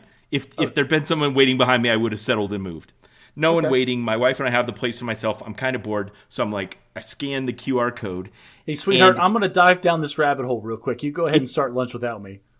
It doesn't say, do you want to download the Coca-Cola Freestyle app? If it had said that, I would have been out. It took me to a web page, and it linked up to that machine, and then it showed me the display of selecting my beverage on my phone that would have been the same as it was on the screen. In about 3 seconds. That's legit. Okay. Right? I'm back on board. I now, know. The first question I have, the most important question I have, can I save my preferences and quick load them into other machines? Maybe. And there's also some weird stuff that's leading you down the path. So my cup's sitting there on the thing underneath the fountain. I'm staring at my phone, and there's a button to press to put drink into my cup. And I press the button on my phone, and drink dispenses into my cup. Ben, what is to stop you from ruining every drink that is dispensed in this restaurant from now into the They future? must have some kind of safe protocol in place. Do they? Like I could have you tried? No, I didn't. Ben, have you called this random restaurant and asked them, hey, is your Coca-Cola Freestyle machine dispensing into an empty void? I wondered that, but after about 60 seconds, it like times out and requires you to. It requires you to do it again. Like it has a safety protocol. You in have to place. scan the QR code again. Yeah. Okay, so you get your wife's phone. She takes a picture of the QR code. You go back to your table. You scan the static picture of the QR code. And then every person that comes up to the fountain gets free strawberry aqua fresca when they're trying to get Dr. Pepper. Ben, the potential for mischief is too high. This sounds awesome. But I was kind of frustrated at the fact that like the physical interface they presented me with that was supposed to be good enough wasn't, and I had to supplement it with my own technology. I was kind of mad about it. Like I can't get a drink it says I can get unless I use my phone to control it. Okay, so I'm on your side of this argument. Before I say the next thing that I'm going to say, I want to say I'm on your side. Now, the next thing I'm going to say is, are we cantankerous old people because we don't want to download an app to dispense our drinks at the software dispenser? I don't know. Also, is Gen Z just like going up to old school? Like, is Gen Z at a Chipotle where you have to push your cup under the soda that you want, going, ugh, you have to use your hands? It's like a baby's what possessed them to add this feature. Like, having it on my phone didn't sign me up for their mailing list. It didn't put it as a favorite, so that there was no additional incentive for them in a corporate way that having me go through this procedure of doing this was going to make them any more money. Okay, so what's the use why case? do it? Why add this? Why not just make the machine good enough? So the use case clearly is if you want to lock the machine behind some kind of protections that prevent it from being used in the way that it's intended. Like, you cannot use the touchscreen at all. Which would then imply that we added these features so you can put it in your restaurant that gets robbed 3 times a day. Or maybe you have customers that are touch adverse. They don't want to touch the machine, so you let them use their phone and then they can get their drink without ever touching it, which is true. You can. Yes. How many people are so touch averse that they're not going to use that? That doesn't seem like enough for me to spend the time doing the software coding and connecting, giving the machine connectivity. This isn't even like one of those things that like, oh, people that aren't good at touchscreens. Like, you have some elderly couple that's never seen a computer in their whole life. Right. Like, oh, just have them take out their phone and scan Those the are QR non-intersecting Venn diagrams. The Yeah, person that can't work the machine also can't use their phone to work the machine. Exactly. That's weird. I think it's just for people like me that want to take the QR code home and randomly throughout the day just dispense Mellow Yellow into either an empty thing or hopefully into somebody's cup. Yeah, I don't know. I don't know what that was. I don't know how you didn't take a picture of that QR code just to ruin somebody's day from now. Ben, imagine the number of calls this franchise owner is going to put into Coca-Cola screaming about this machine. There must that be keeps protections in place, because I don't think soda. the LIMFAC was having to scan the code again. I think it just timed out after a certain amount of time. I don't know. Is it linked to my MAC address, and then it's like, sorry, you've already dispensed from this, or you're not present in front of the machine? I don't know. Did it ask for your location when you went on this website? No, it just figured it out. Okay. So, I mean, the QR code, I'm sure, was specific to that exact machine. I agree, but if there's nothing stopping you from dispensing it like from another state, I cannot get past this thought of how much trouble I could just you can pick up cause. my phone and go back to my history to that page, refresh that page, and hit dispense right now and see if it gave me the feedback as if it were doing it. I don't know. I'm telling you right now, if this had been me, it would have taken a state trooper coming to my house and be like, "Are you dispensing soda at a random restaurant in Indiana?" There must be a technological safeguard in place. Like, does it detect that you're actually physically present in the store before it will work? Okay, this is actually tangentially connected to something I just learned about recently. Can I go on a tangent? I'm done talking about that. Okay. Apparently, there was this ad campaign that must have completely gone past me that Burger King did years and years ago, like in the teens, the 2000 teens or whatever. They were selling 1-cent Whoppers on their Burger King app. Like, you had to download the Burger King app and you could order a Whopper for 1 cent, but only if you were within 600 feet of a McDonald's. Did you hear about this? No. I read a whole article and saw a video about it. It was a real thing. They won multiple advertising awards for this.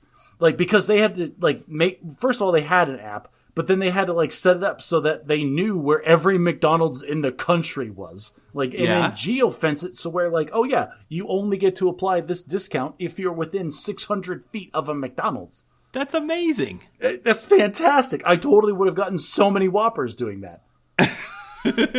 Drive to McDonald's just to get a discount on your Whopper, and then drive to Burger King to get a arguably inferior sandwich. I love Whoppers. Oh, shut up. You don't live on an Air Force base anymore. You have so many other options. No, I'm not being ironic. Ben, okay. I would go to Burger King on the base as a last resort, and 2, I would get their chicken fingers before I got their freaking hamburgers. So since we're on the topic of fast food... Burger King, sponsor the podcast. Maybe. I wouldn't put it past them.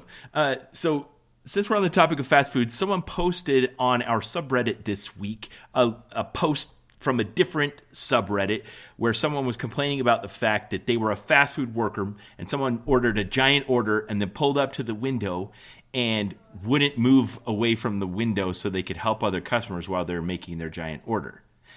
And someone posted this on our subreddit and asked if it was you. It was not me. It's been a long time since I've ordered 20 sandwiches, but I have. Okay. So post. I said to you, I think these kinds of situations should have a catering threshold, and you said put that in the notes. I want to talk about it. So Yes. What did you have to say about that? So the catering threshold is only going to piss people off. I'll tell you that right now, because if you pull up to the window and say I want to order a billion sandwiches and say sorry, you can't. You have to fill out like a form or something. That's just going to make that person mad. So when I was a teenager, back in the long ago, I'm the oldest son in my family, and I was the first kid to be able to drive. Which means that it was a novelty that my parents could send me to do errands that they didn't want to do. So there was an evening where my parents decided, because back then I didn't realize this, but making food for children is a hassle, especially if you've been working all day. Yeah. And so we just we never appreciated how much work went into all of the food that was just provided to us. So Mom, if you're listening, thank you so much for all of the food that you prepared without me saying thank you for it. Yeah, thanks, Mom. But this particular evening, my dad just goes, you know what? Nobody wants to cook. Let's just get those McDonald's cheeseburgers. And this was back in the day when they were like 2 for $1. Like the crappy little ones, which I still get, by the way. That's still on their menu. You can get 2 of their crappy cheeseburgers, drink and fries for like $8. And that's the meal I get. You're when I right, go and there. it looks just like the one that they had when they founded the restaurant. And they're little, and they have one pickle on it. Two pickles. Is it 2 pickles? Yeah, well, maybe the quality control of your McDonald's is better than mine. At one point it looks like it knew a burger that had ketchup on it. Yeah, that burger. And my dad goes, "Oh, just go get us a bunch of those cheeseburgers." I'm like, "Sure thing." I was 17. I love driving. How many do we need? And we started doing the math. And I was 17 in high school. My brother was 3 years younger than me. My sister is 3 years younger than that. Like, we're all growing children. My dad was a blue collar bunch of hungry worker. teenagers. So how many did you order? My dad told me, just get 50. That was way higher than I imagined. But this is the thing. I was thinking 20 at most. Oh, yeah, we ate. I can't believe your dad said that. Yeah, like how many customers have to go through the... Okay, so if you're planning out your food order from corporate to send through the logistics chain, do you have enough to do that? Well, so here's like 50 cheeseburgers, right? And that's all we were going to order. No fries, no drinks. We just want 50 cheeseburgers. We got drinks at home, and nobody cares about fries. That's 3 and a couple more of the bags of 12-pack of buns, just alone in bread. I didn't know that part. I don't care how many bread comes in buns. Flip my burgers, burger slave. No, but so I go to the McDonald's, and I go to the drive-thru. And I go, hey, I want 50 cheeseburgers. And I'm the only guy in the drive-thru. There's nobody in this restaurant. This was back before Please Sir, Can You Pull Forward, This too. is back before Please Sir, Can You Pull Forward. There was no alternative. They had to give me 50 cheeseburgers. And I go, you can't order more than 10 at a time. And I go, okay, cool. I'm still going to order 50. And they're like, no, you can't. You can only order 10. It's like, okay, what I'm going to do is I'm going to order 10. And then I'm going to drive around the building. And I'm going to be right back here and I'm going to order 10 more. I said delicious. That. You really said this? Yes, I said that to the guy. I can't believe it. I'm just making him aware. Like, listen, guy, this is the idea. I was 17. I'm going to order 10. I'm going to drive around the building, order 10 more until I have 50, and then I'm leaving. I wanted to get this through to him. Like, I am ordering 50 cheeseburgers. If I can only order 10 at a time, that's fine. Start making 50 cheeseburgers. This is what I'm trying to get across to the kid, right? The kid. At the time, he was probably older than me. But then I came up to the window. He's like, okay, that'll be $5 for 10 burgers. I'm like, yep, here's 5. I'm coming back around for the other ones. He's like, start making them. And then I drove around, and I went right back to the drive-thru. I'm like, hey, it's me again. I'm going to need 10 more cheeseburgers. He's like, yeah, just come to the window. And I came to the window, and this time he's like, okay, just hang on. And then they made the rest of the 40 and gave them to me then. Oh, okay. He didn't call his manager, and she told you to leave the premises? What am I doing that's illegal? I am ordering food and paying for it. Nothing. I love that this is what came to your mind when I told you about the catering threshold. So okay, yeah, so you're a teenager, 100%. You're not thinking about this. Did at any point? Okay, you only went around once. I ended up before going. Yeah, they realized your determination was such that you weren't going to be dissuaded. Like, bro, I'm getting 50 cheeseburgers and I can pay for it. I'm not doing the thing where I order a million cheeseburgers and then drive off laughing at you. That's not the thing. Here is my money. Give me 50 cheeseburgers. Wow. Okay, before I go on to what I wanted to say after that, how many cheeseburgers did Josh eat that night? Did I personally eat? Yeah. Man, I love those cheeseburgers, Ben. Like, Come on, how many did you eat? I probably, like, as a teenager or 17 years old, I had to eat at least 14 of them. Had to. Oh, man. That's so many. Morgan Spurlock, eat your heart out. Ben, when I was a kid, I ate so much freaking food. Okay.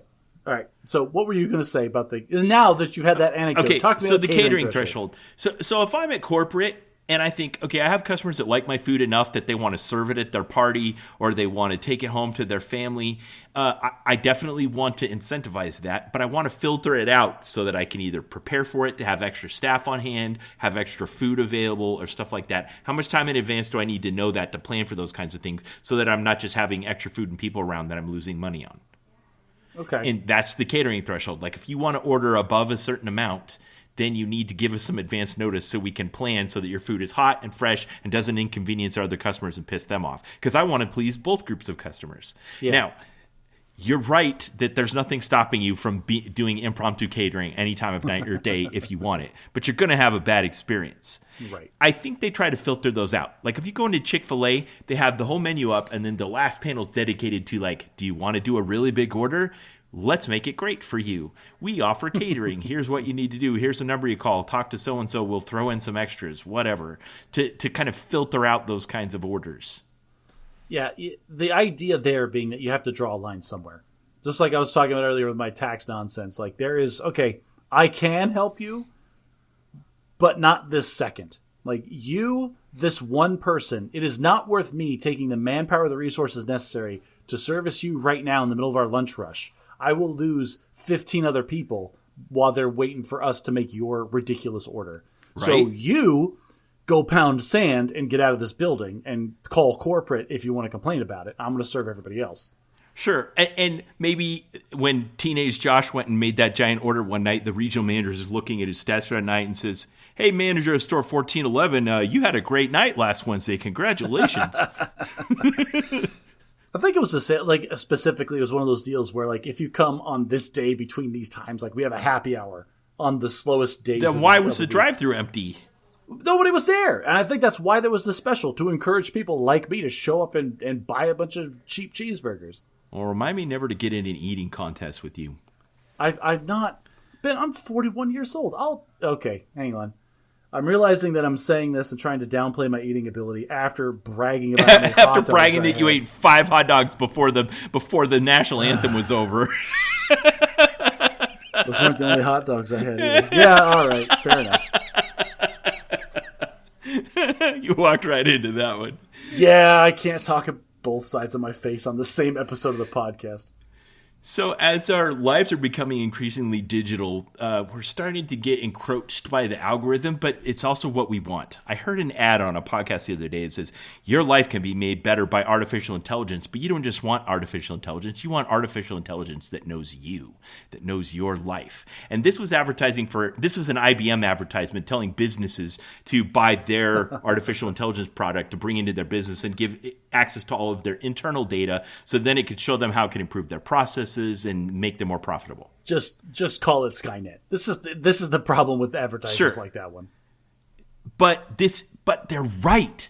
That's the thing. People think they're adverse to letting people have access to their information, but like you and I have talked about on this podcast, when it has access to the right information, it does the kind of things you want your artificial intelligence to do. It's Jeeves. It's Jarvis. I want Jarvis to know that if it calls and breaks at the catering threshold at Jimmy John's when I'm ordering something, that is like, hey, the person that I am acting on behalf of is not going to accept this delay in service. Right. And so when it has access to all that information, it can make those kinds of decisions. So this has been happening more and more in our lives. Maybe it's more in the Apple ecosystem than it is in the Android ecosystem. But like, for instance, when I go get in my car after work, it detects that the Bluetooth is connected to my car, and it knows that that's my car Bluetooth. And it knows what I normally do at that time of day. And it says, hey, the best way for you to get home right now is to take this street. It will take you this much time. Traffic is light. Oh, that's nice. It's just right? Guessing. Yeah, and trying to anticipate your needs. Based on my past behavior. And if it had said, it's going to take you a half hour to go your usual way home, try this other way, I would be like, wow, that's great value added in my life from this intrusive information system knowing everything about me. You feel that sense of warmth and safety, Ben? That's the water heating up to boil you frog. Boring dystopia. Yeah. 3 years from now, your phones will be like, oh, hey, the new iPhone came out. You should totally just go pick one up. We can put it on your account. Oh, swap everything over to be a seamless transition. Just buy all the things from us. Dude, you subscribe to toilet paper. I don't know what you're talking about. Touche. I can't argue with that. All right, so this week I had a notification pop up on my phone. It's the app that tracks the step counter. Now, the step counter for me can be kind of inactive because sometimes I'll do physical activity and not take my phone with me. So it has a blind spot. But basically, I always have it in my pocket when I'm doing disc golf because I use an app to keep track of my scores and the whole maps and locations and stuff like that. Yes, this is the app that you gave me that I could barely make work just long enough for the one time I went disc golfing. And so... yeah, it's called UDisc, sponsor the podcast. So since the weather's gotten a lot nicer, and after daylight savings time, definitely after daylight savings time, all of a sudden I had this chunk of daylight after work where I could go disc golfing again. The weather gotten nicer, the days had gotten longer, I could go disc golfing again. And about 5 weeks ago, my average step count increased. I didn't know how much. Yesterday, my phone pops up and says, hey, let me show you this. And it shows me the past 6 weeks, and it made a bar graph, and it says, until about the past 12 weeks, until about 5 weeks ago, you were only doing about 3,000 steps a day over a weekly period. And starting 5 weeks ago, you doubled that to about 6,000 steps a day over a weekly period. And I was like, how about that? I hate that daylight savings time had a marked impact on your my life. Physical exertion. This totally did. No, like I am so against daylight savings time. Like why if we could just lock in where we're at right now, I'd be fine with it. Just for the record. Are we DST right now? Is that what it is, or is it? I don't know which. Is. It's been so long. I don't know which one's the default. Are we standard time or are we savings time? Like I don't even. I'm an hour ahead of you, even though we're on the same latitude line on the globe. So I guess I'm probably on the wrong one right now. Yeah, I can drive straight north to your place, but you're still an hour different, which is ridiculous. Yeah. Okay. The point I was making about that though is that in the background, some programmer somewhere that already had access to my personal data is trying to find new ways of doing DIKW, data, information, knowledge, wisdom, which is here's a bunch of information we have. How can we turn that into something that means something? And how can we interpret that in a way that makes sense? And then how can we use that to influence our decisions about the world around us? If I'm this guy, if I'm tasked with this at Apple, I'm not even going to lie. Like, hey, you're our artificial intelligence data analyst or scientist. What should we do with all this data we're collecting? Let me get back to the next staff meeting. Ben, I'd sit down at ChatGPT, and this sounds like something it would spit out. Like, if I have the step count for a bunch of people, how can I turn that into useful information for them? And this is something ChatGPT would spit out as an answer. Yeah, it kind of was. And you know what? I looked at it, I'm like, I like that. I screenshot it and sent it to my wife. I'm like, look at that. Playing disc golf's good for me. Oh, I'm not gonna tear down that fence. All right, Josh, we need to do a bad at parenting. I guess we can call this bad at parenting, bad at husbanding, or whatever we want. You and I, since the last time we recorded Bad at Magic, both went to see a movie in theaters against probably both of our better. Not a better judgment. No. This was a calculated. It was a calculated decision. So you and I both went and saw the Minecraft movie in theaters, and let's not say it that way. Like we didn't go by ourselves or with a friend or with our wife. We took our kids. Yes, that's the thing. Is my children wanted to see the Minecraft movie, And I decided to give up, 93 minutes of my life in order to satisfy their desire to see this movie, whatever the runtime is. And so this is weird.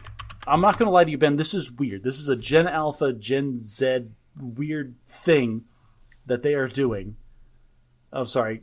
Listeners, Ben's jaw just dropped so hard he broke my train of thought. What did you just It's only been out for 2 weeks, and it's made $816 million globally already. I hate that so much. Oh my gosh. Listeners, this just means we're going to get more of this. Spoilers for the Minecraft movie, everyone.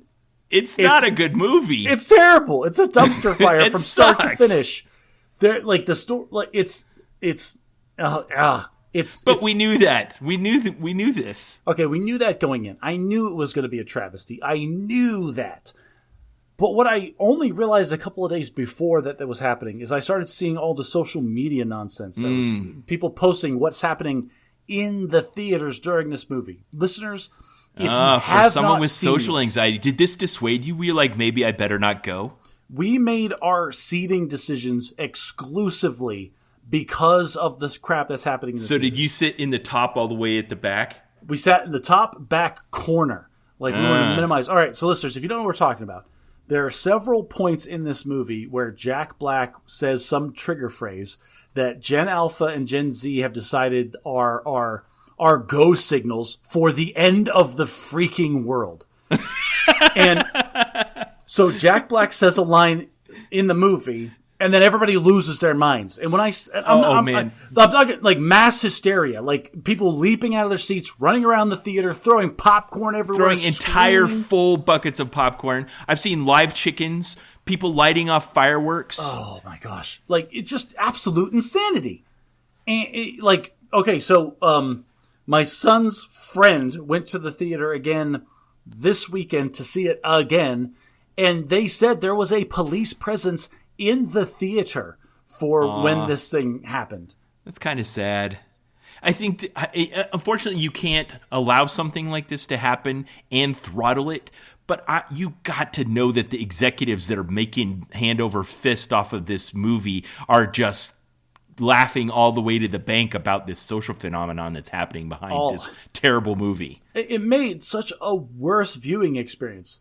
There's a point where Jack Black... I got hit in the back of the head with some popcorn during the chicken jockey. Oh, gosh. You see that right there? I'd have lost it. If anybody threw any kind of condiments at me, like, there was going to be bodily harm inflicted. There was no...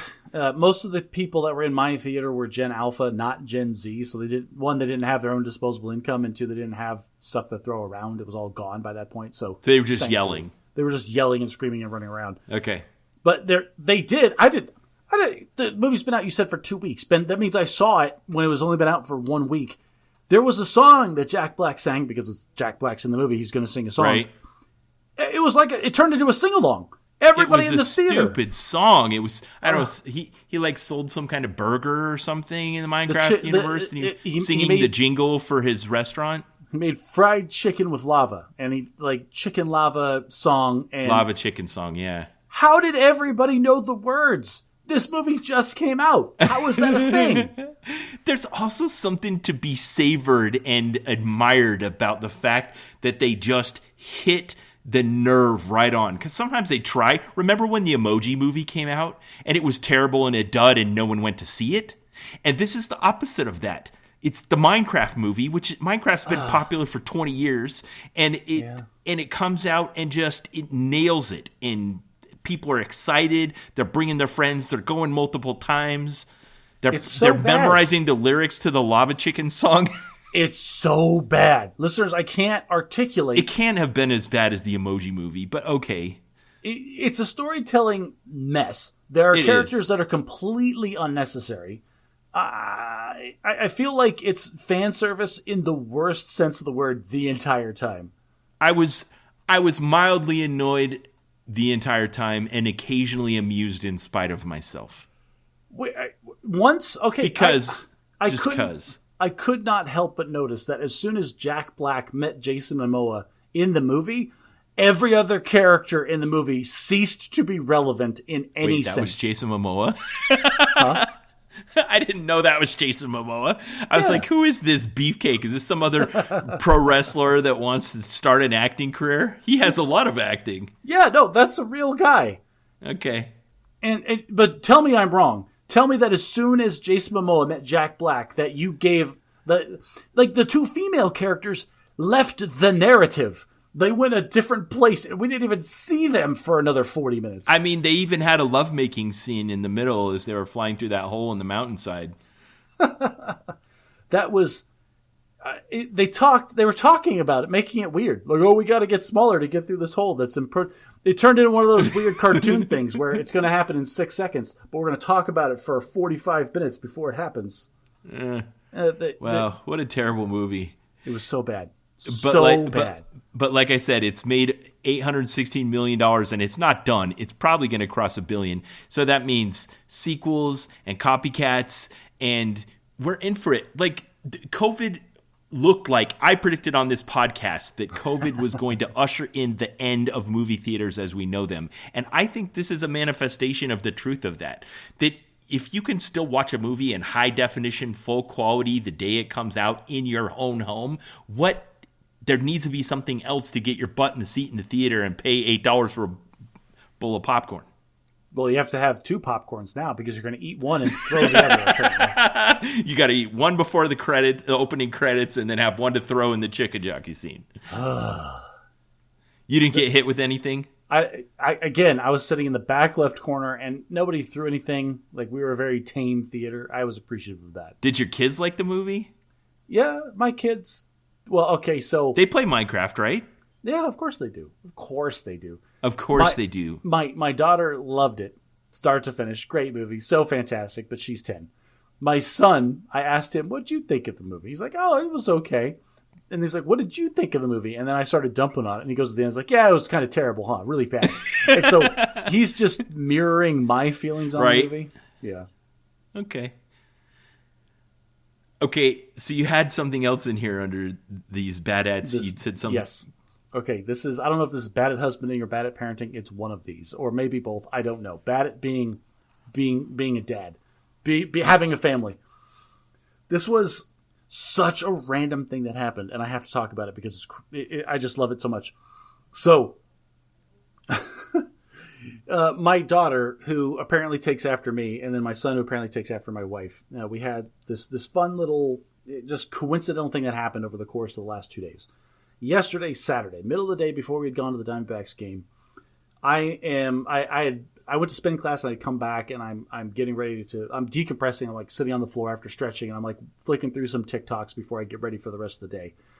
And my wife comes into the room and she goes, do you know what your daughter is doing right now? I was like, no, what? Is she being bad? She's like, no, she is sitting at the dining room table eating green olives straight from the jar.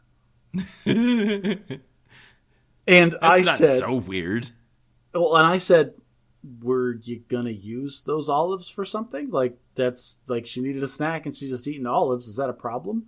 And my wife stared at me flabbergasted for several seconds before going, that is exactly what your daughter said to me. It's like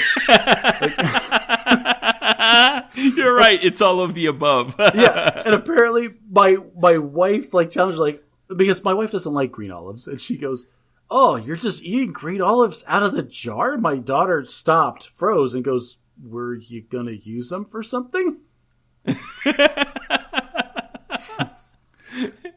That's great because it shows that you didn't coach your daughter on that exact dialogue. Maybe she'd heard you use that phrase once or twice, but the ethic was in there so that she generated those words independently on her own in that same situation. Well, because, the same pathways exist where my wife was challenging both of us on the fact that my daughter was eating these green olives. And so you said our the same brains thing independently are both started troubleshooting, like, okay, why is it a problem that I'm eating green olives? And my wife is just challenging her because she thinks it's gross, but I don't. My daughter doesn't. And so we both came to the conclusion, like, oh, she must have been saving these for something specific, and I'm preventing that from happening. And so that's where both of our brains went. And I thought that was fantastic. Yeah, that is fantastic. Okay, hang on a second. I had that note in here, but then, Ben, the exact opposite thing happened today. Today, we are recording. We had Wendy's for lunch because, again, like making food 3 times a day is hard when you have children, and sometimes you just don't want to. Okay, Right. and so for lunch, I'm like, you know what? Screw it. We're gonna go get we were gonna get burgers because the Diamondbacks hit several home runs yesterday. We could get a free Jumbo Jack with the purchase of a large drink at Jack in the Box. But my wife hates Jack in the Box. I love those kinds of promotions. Oh man, I love all of the okay. Jack in the Box is just dumpster food. Like I swear, they just go to McDonald's, take all the food out of the trash, and then they serve it to you at Jack in the Box. They also go to Taco Bell apparently. Yeah, with and there's egg rolls, right? There's tacos and egg rolls. Listen, like Jack in the Box tacos are delicious, and I will fight you over that. Okay? Yes, I know that. Oh, you should try them. They're terrible. All right. They're deep fried. They have just clearly square American cheese just folded in half in them. Like, they're so bad for you in every sense of the word. They barely qualify as food, but they're delicious, and I love them. So I was getting up to go to Jack in the Box, but then decided that was terrible. So we decided to go to Wendy's. So I'm going to Wendy's to get lunch for everybody. And then I go to my wife, sweetheart, my love, my muse, my everything. What can I get for you? Would you like your normal order of a Dave single with no onions and no mayonnaise? And she goes, yes. And I would also like a Frosty for later. It's like, okay, great. So I'm going to get her a Frosty. We're going to stick it in the freezer and she'll eat it later for dessert. That's a perfectly normal thing to do. Then I walked across the house into a completely separate room where my son was watching his phone with the door shut. I was like, hey, I'm getting some food from Wendy's for lunch. Do you want anything? He goes, no, I had a bunch of snacks. Oh, but can I get a Frosty for later? Again, completely uncoached. Like, these decisions were made separate from each other. Nobody heard the other person say these things. When you said your wife said that, my brain didn't automatically go, okay, I know exactly what that means. What does that mean? Do you put it in the freezer? Yeah, you just get, we got the Frosty at lunch, and then we stuck that makes it in the it freezer. hard. Then it's not nice to eat. Now it's just ice cream. Now it's not soft serve anymore. It's just regular ice cream. Like, shut up, Ben. So Frosty for later means I want you to put some ice cream in the freezer on my behalf that I possess. Yes, like you're going to be there. I like their Frosties. I will eat it later, not right this second. And so they blew my mind. It's like the same thing with the olives. Same dialogue. Yeah, my daughter and I said this time it was your wife and your son. Yes. My daughter and I said almost identical things, completely separate from each other. And my wife and my son did exactly the same thing a day later. Frosty for later. Yeah, it's crazy. I could see, though, the Wendy's social media account adopting that phrase, if it isn't already one. Wendy's has got a happening social media presence. Wendy's, Burger King, McDonald's, Jack in the Box. They dunked on Katy Perry after she went into space for 10 minutes. Like, what the heck? Let's not talk about the Blue Origin all-female crew, shall we? Whew, crew is a strong word. All right. The Blue Origin all-female payload. I want to do a bad at tech support segment. Okay, first I want to call your mind back to an experience you've never told me about specifically, but I know you've had because I know this kind of thing happens. It's like saying, oh, I know when you had a baby, you had a blowout diaper. Not because you told me about the blowout diaper, but because every parent with a baby has a diaper blowout. Yeah, and listeners, if you're a new parent and you haven't had one yet, that's a time bomb waiting to go off in your life. So here is the thing. I know you had an experience where you had to give a briefing to someone in the Air Force and you only got access to the conference room maybe a couple of minutes before it was supposed to start and you had trouble with the AV. Oh. Okay. I'm on board. Okay. You know the atmosphere that exists where there's kind of this frantic thing. You've either been the person that was supposed to be doing the presentation, it was on you that the AV wasn't working. Maybe you were someone responsible with the facilities and you're kind of like getting poked in the chest about the fact that the AV is not working. Or you're someone in the room that's kind of uncomfortable because this tension's happening where the AV is not working, the general's going to be here in just a minute, and we've got to get this working in time. And maybe you wanted, like, you know what to do and you want to help out, or maybe you don't want to get involved because then your name's on the line as well. Have you been in any of that? So the situation that I was put in that's coming to mind is I had to prepare a presentation for my boss, for the squadron commander, to present to the higher ups, like generals on the behalf, right? Perfect. And so he's the one going to be talking, but you're the one that brought the laptop or the thumb drive or... So I prepared this and sent it to them. I'm like, okay, here's the presentation, go for it. But then they called me literally 15 minutes before it was supposed to take place and said, I can't make it. You need to go give this presentation. Here is where you are going. Wow. So you thought it was taken care of, and then you got ambushed. Yeah, I thought it was taken care of. I got ambushed. Not only did I get ambushed, but then I show up at the place, and I reached for the door handle to go into the room to give the presentation, and I got stopped by an exec. Like, whoa, where are you going? Like, I'm supposed to give a presentation in 10 minutes? Like, it's not your turn. Turn? Like, they're already in there giving another presentation. Like, oh. So I hung out, and then... So you get no prep time. I had zero prep time, no access to any of the stuff, and then the doors opened, the guy came out and was like, okay, now you can go in and present. I was like, okay, cool. I walked in... Ben, I thought it was going to be like 3 people that were important. No, it was a conference table full of 1 stars and higher and all their execs lining the walls. Like, it was a full house. And, like, I had hard start and stop times. Let me guess, this was the first time you'd ever logged onto the computer, so it had to go through its 7-minute routine of downloading your profile and settings? I wasn't allowed to touch the computer. Well, that's good. Then it's not your fault. Your name isn't up on the screen the whole time they're sitting around waiting. Nope, I had to give the presentation from memory. That was super fun.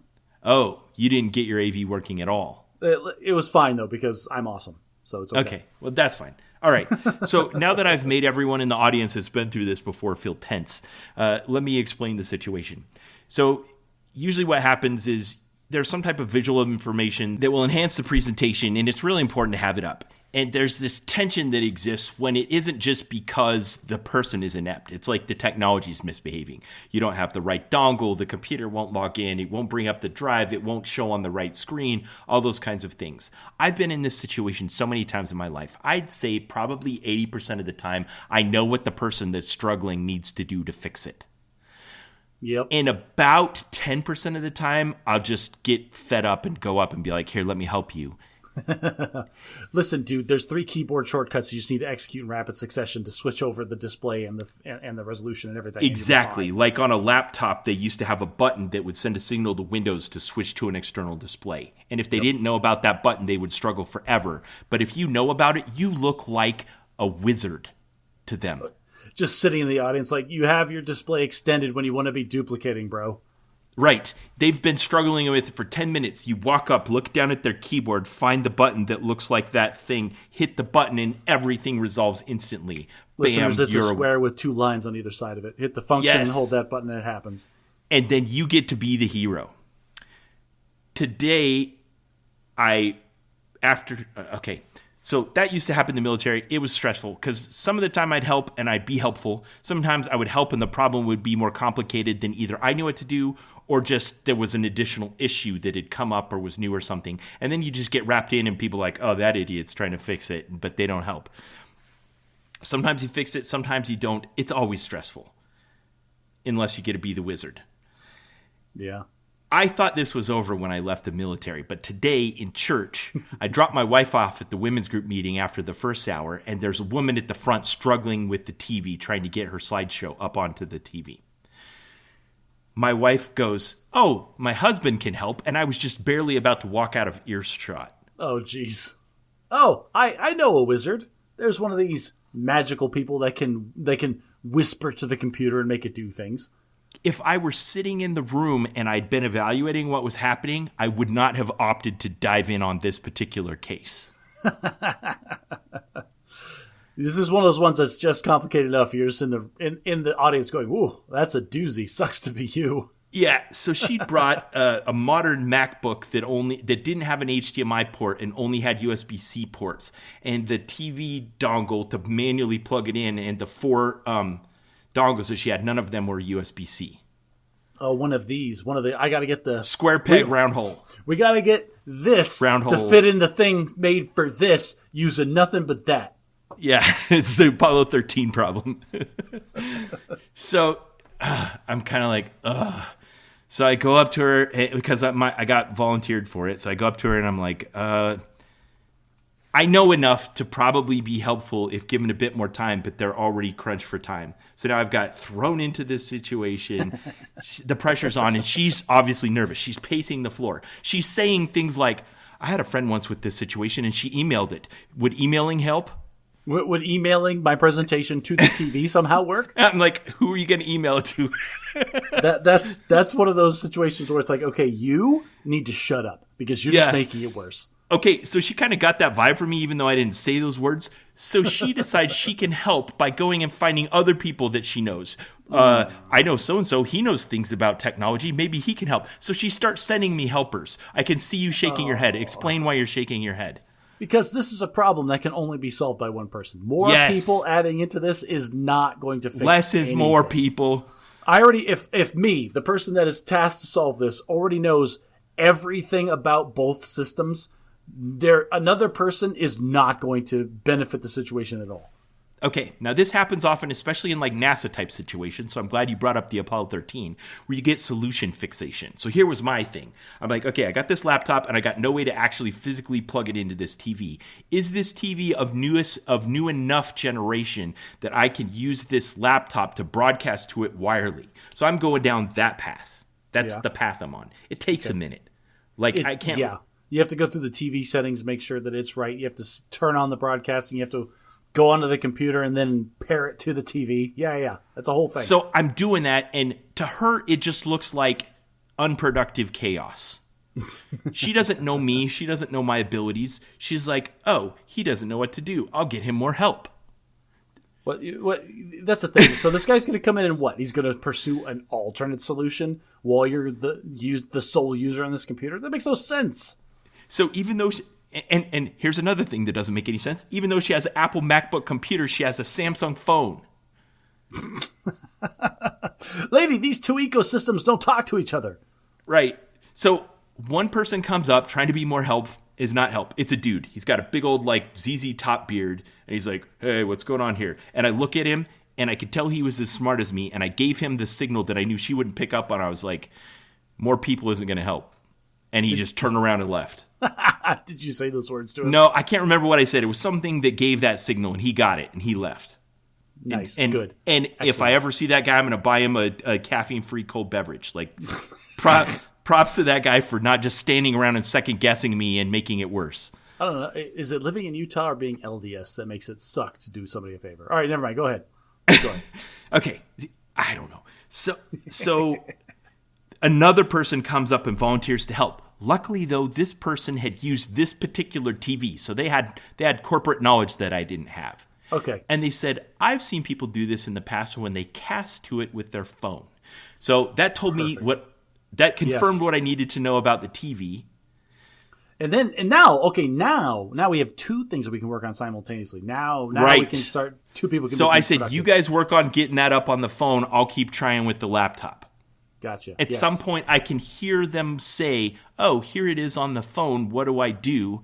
And I realized it was time for me to stop fussing with the laptop. I closed the lid on the laptop, and I picked up the remote, and she cast it to the TV. I hit accept on the TV, and it came up, and I got to be the wizard. Even though I didn't really do anything. It was the other lady that did the help. Nice. Good job. Then I went to my class, and the empty seat in the row was right next to the guy that had come to help me.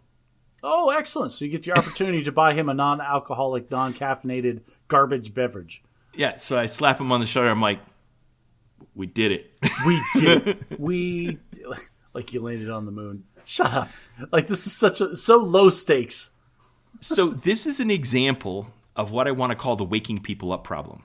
If you remember my first flight command at Langley Air Force Base in Virginia back in 2006 after I'd gotten back from Qatar was the executive communications flight, which meant I was the person in charge of the tech support guys for all the generals on that base. And there was like 15 of them. Yeah, that job sucked. I did that for a while. Yeah, so you and I both done that. And that job is a great example of the waking people up problem, which is sometimes you'll get hit with a problem, and before you even know all the details of the problem, you immediately have to start deciding, do I wake people up over this? Yep. And it can really be a big deal if later on down the road, when you finally figure out all of the details of the problem, if someone second guesses how many people you decided to wake up a long time ago when you found out about the problem. Okay. Because the opposite can also be a problem, which is I knew about a problem, there was things going on, and I decided not to wake people up. And now here we are a day later, 10 hours later, 5 hours later, and we haven't resolved it. And I'm just now bringing the right resources to bear, and I've lost 5 hours. I've lost 10 hours. I've lost a day. Yeah, because you didn't wake him up. Right. Yeah. And when I say waking up, what I mean is getting people who it's not their job, they're doing something else, they're off shift, it's a weekend, it's the middle of the night, literally. It can literally mean waking somebody up. Yeah. So, how did you ever have any waking people up situations? I had once or twice. Most of the time, I was the one that was woken up and then decided who needed to get called in if they weren't already had been called in. Ben, I was really bad at those jobs because I was the one that was always asked. Like, so I remember the first major contribution I made for that was like, oh, this general's not going to show up on the base until 2 a.m. just because of where they are and how they're getting here. So I have to wait for them in the lobby of wherever they are going to stay to give them this thing that has to be handed to them. And my question was, why? Because I have to it has to be handed to them, and he's not getting it until 2 a.m. I'm like, okay, is he reasonably going to use it before 6 a.m.? Well, probably not. Like, okay, then hand it to him at 6 a.m. Is that what you did? That's what I told the guy, yeah. That's good. That's a good way to respond to the waking people up problem. Once you've been burned a couple of times, if you meet somebody that's kind of gutless and they've been burned by this a couple of times, you'll see they always err on the wrong side. That they're just like, all right, I'm going to make sure that no one can ever turn around and point to me and say, you didn't wake enough people up. And I'm not as scared of the people that I'm waking up as I am of the one that's going to poke me in the chest. Yeah. Too many times it's too easy to lose face. And this is the problem, is because now it's not a decision of what makes the most sense. It's a decision of what's the most conservative to stop me from getting in trouble. Yeah. And I'm definitely adverse to taking that particular path. So I would usually, at a little bit of personal risk, try to find the path where I could wake the least amount of people up but still resolve the problem. And I think that's where you can add value when you're in that position, when you're the person that has to decide who to wake up. So when I was that job, I was happy.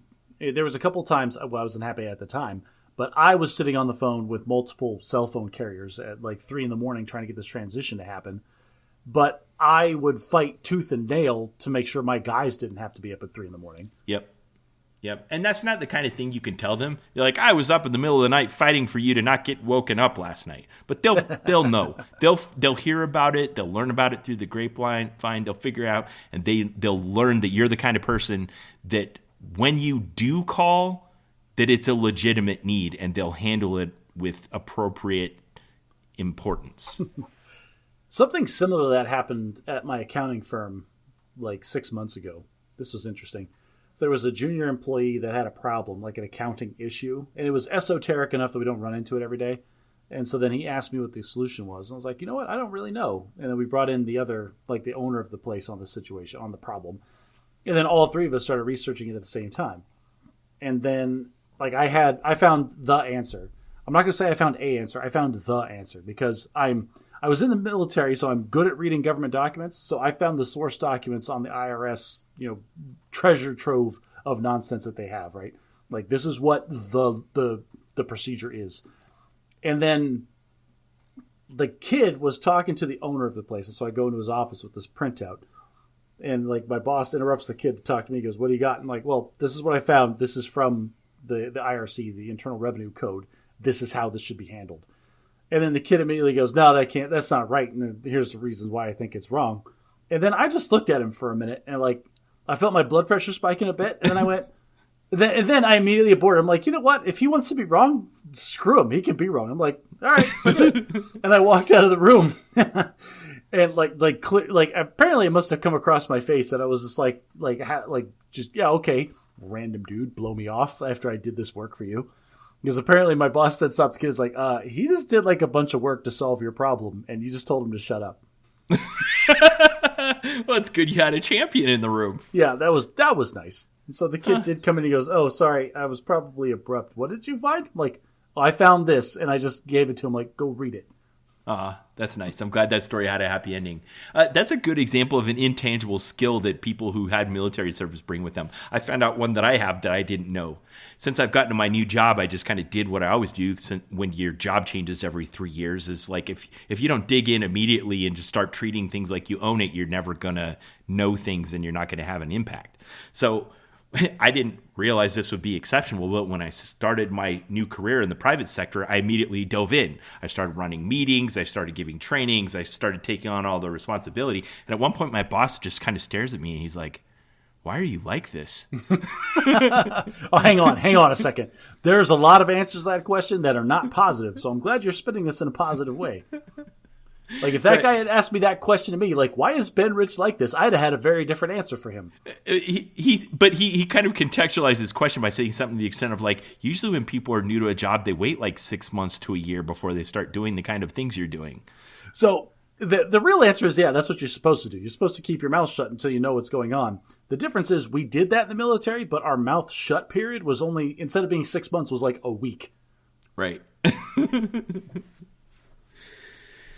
All right, Josh, what are you reading right now? I don't actually know. So I finished The Three Body Problem like forever ago. That was it. Good book. You were high on it at first, and then you kind of cooled. I feel like the book was really high at first, and then just kind of like the whole time it was just like a downward slope. And when it finished, I was like, okay. Like I think I would still recommend it. Like if you're getting it for free, if you have it in your house, I wouldn't tell you not to read it. Like I'm not going to say it was bad, but like it wasn't fantastic. Like there's a Netflix show about it. I mean, you can go watch that, I guess. And it was fine. It was fine. You haven't watched the Netflix show? I've seen clips of it, but I have not watched the Netflix show. Yeah, I don't know. I didn't like the ending. It was kind of dissatisfying. It gave me an answer to all of my questions, but in a dissatisfying way. I don't know why. Maybe it's just skill Gotta of the stick writer. the landing. You got to stick the landing. It's like, oh yeah, it was fine. Everybody survived. Everybody walked away from the landing, but it could have been better. I feel like maybe I'm just spoiled by Brandon Sanderson and his epic endings. What is the three-body problem? The three-body problem... Is it just physics? Yeah, it's a physics problem. The idea Figuring is out gravitational pull when you introduce a third factor? Yes. So if you have one body in space, easy. It doesn't go anywhere. If you have two, they establish like a consistent orbit that you can predict with math. If you throw in a third and you have random starting positions, it is... I don't know if they've decided that it's completely indeterminate, that there is no way to establish whether or not... It's like that little kinetic sculpture on Iron Man's desk that's spinning around. The double pendulum as an example of random motion. The idea is not just like, oh, can you predict their movements? Yes, you can predict their movements, but will they ever settle into a static, predictable pattern? I think the answer to that is undeterminable, is the three-body problem. It's so complicated that we can't calculate it.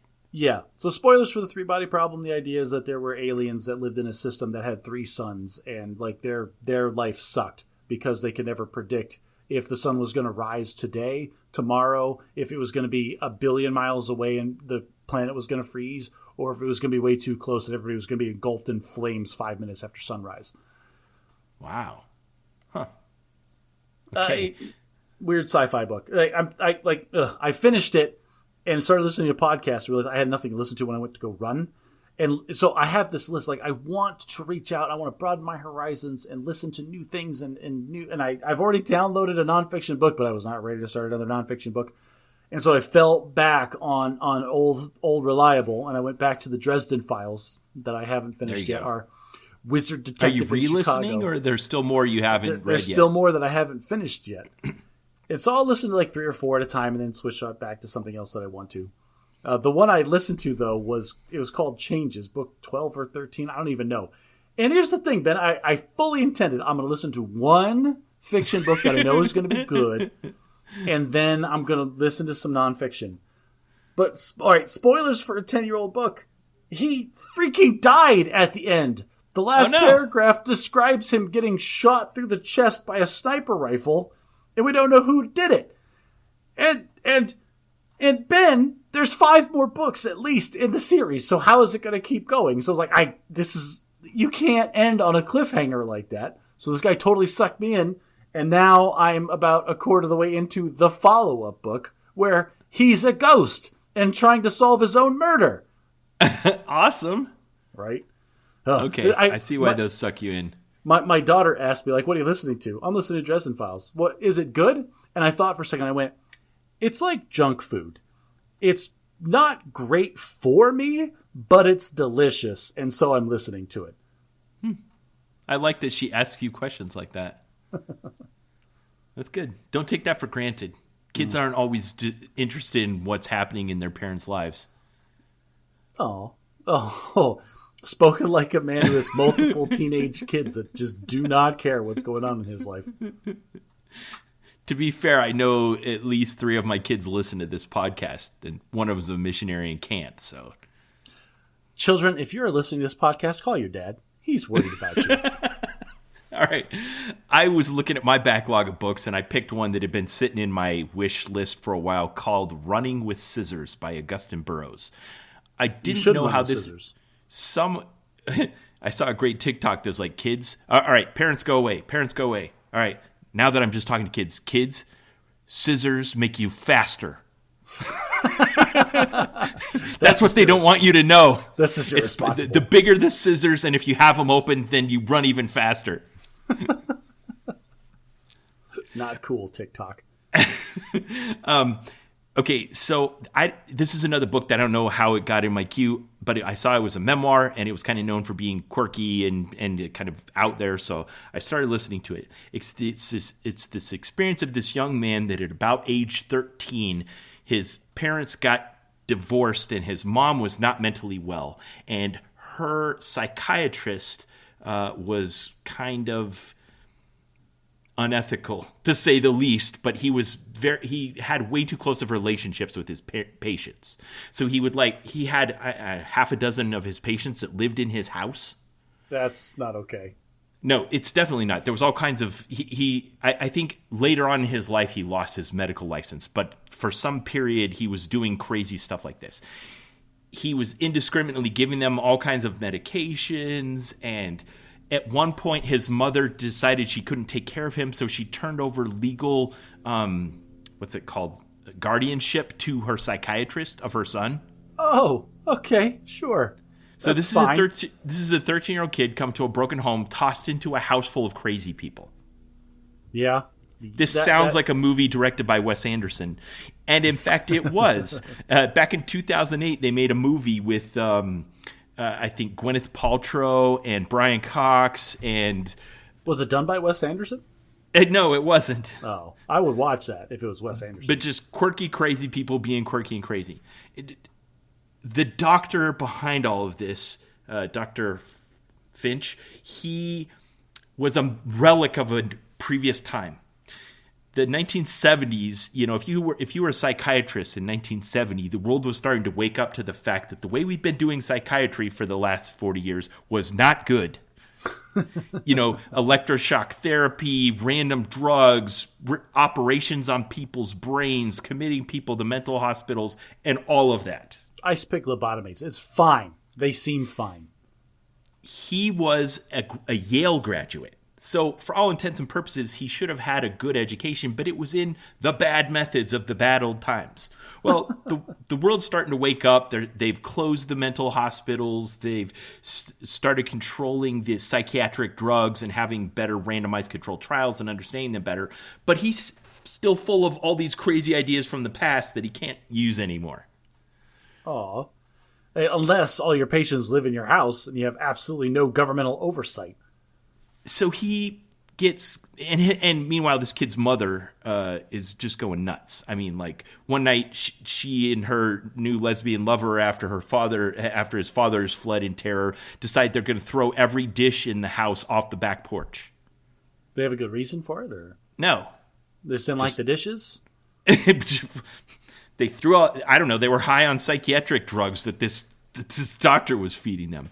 Okay, that's fair. If you Are you really responsible for your actions if you're being pumped full of psychiatric chemicals? I don't know. That's what I think. I think that's one of the questions at the heart of this book is, with all of the chaos happening of influences of people of knowledge and positions of power, and with influence of drugs and alcohol and cigarettes and all these kinds of things that they were doing. His mom chain smoked like crazy. It reminds me of these days I'd forgotten about. But how much accountability do you still have for your own decisions? Because he was still a kid that just needed a grown-up in his life to be stable. Needed a guardian. And he trusted the doctor. At one point, he decided he didn't like school. And it wasn't bad. He wasn't like getting super bullied, but he just decided he didn't like it. So the doctor said, tell you what, I need you to be committed into psychiatric care so you can so if you'll trust me, I can work this out for you. He's like, okay. So the doctor drives him out to a farmhouse. They give him a handful of pills. They don't tell him what they are. Give him some Jack Daniels to wash it down with. And he passes out. He's hospitalized. And when he waked up, they call it a suicide attempt and commit him into psychiatric care. And now he's out of school. Wow. Yeah. Wow. Okay. Yeah. Just completely unethical and irresponsible and potentially fatal. Oh, you probably won't die. It's fine. Okay, so at one point, he's describing his older brother that I think 6 years older than him has left the house. And he says, and my brother had fled this craziness a long time ago, was supporting himself. He's working for the band Kiss, developing like pyrotechnic guitars and stuff like that. I'm like, wait a minute. Wait a minute. This cannot be describing... This cannot be. There cannot be two people that fit this description. And I've read a memoir about a guy who worked for the band Kiss developing pyrotechnic guitars. Of course you have. So I looked it up, and I can't remember it off the top of my head, but it had a completely different last name, which is the reason I didn't make the connection immediately. And maybe this is how this book ended up on my commute. So apparently, the author of this book changed his name when he turned 18, from like Christopher Jones to Augustine Burroughs. Just to leave your entire past behind you and start fresh. Yes. Yeah. It sounds like you would need to do that. And his brother had published a biography, and it was the same guy. It was the guy. So I'd read the biography by his brother already. Now I'm reading the biography by him. How much chaos can one family make? Well, All right, so, okay, Ben, let me pose a question to you. Are we doing it right or are we doing it wrong? These people had massive, cool adventures in their life, and we don't. Does that mean we're doing it right? Like, does adventure only come when things are just really, really bad? Okay, so I left out some of the bad stuff, but like, for instance, when he moves into this house, there's a 33-year-old gay man living there, and he's also gay, and this guy basically just makes him his sex slave at like age 13. And the psychiatrist knows about it and just protects it. And so, okay, hang on. To be fair, assuming consent, if I was like a teenage boy and was made a sex slave by a 30-something-year-old female, I'd have been okay with it at the time. Which is why, at least in the United States of America and most jurisdictions, it's not even legal for the 13-year-old to give consent. It's just right. Against I'm the assuming law. in this situation, I'm 16 or 17, listeners. And that's kind of a theme of this book is how what they do to get around the law. There's statutory rape, there's controlled substances, there's legal guardianship, there's tax avoidance. I mean, it's just every law you can imagine that they find inconvenient. But what decade was this happening in? The 70s. Like, see, it's the Wild West. Like, nobody cared. Especially if this was all happening the 1870s, Josh. Nobody cared. If this is all happening on private property, the craziest stuff goes down on private property, Ben. Yeah, I'll put a link to the trailer for the movie that came out in 2008. Let me guess. This was on a large property in rural America somewhere. No, this was like a colonial-era mansion in Boston. Oh, well, okay. All right. A little bit more credit to, like, somebody should have shut this down, probably. Yeah, the neighbors are just like, they're crazy. Okay, I got to give two quick vignettes of how crazy it was. There was this pseudo-Christianity pervading the psychiatric treatments of Dr. Finch. He would teach people to do something called Bible dipping, where they would shake up their Bible like a magic 8-ball, open to a random page, ask a question, put their finger down on a random word, and decide that was the voice of God answering their question. Yeah, it could be. And one day he decides that Bible dipping isn't enough. So in the morning at 5 a.m. when he has his morning dump, he decides that the shape of the dump in the toilet is a message from God. And he runs around the house and wakes everyone up and makes them come into the bathroom and look at it. This is in the movie trailer. Listen, it's okay to brag, but it's not okay. I'm sorry. It's okay to be proud, but it's not okay to brag. He makes them take it out of the toilet and put it in the sun so it will dry out, and they make a shrine to it. Cuckoo for Cocoa Puffs the whole way. And it all sounds kind of lewdy and fruity and okay, but then he's like, Here's the other vignette I want to tell you. In his psychiatric office, he had, and I quote, a masturbatorium, and he would proudly give people tours of it. Hang on a second. Do you not have a masturbatorium? Josh, allow me to give you a tour. Here's all the amenities that I have in my masturbatorium. It's kind of this weird consensus of like the ideas of psychiatry of the past and the new ideas, and it's all just the worst of everything. That's what this kid got growing up in his life.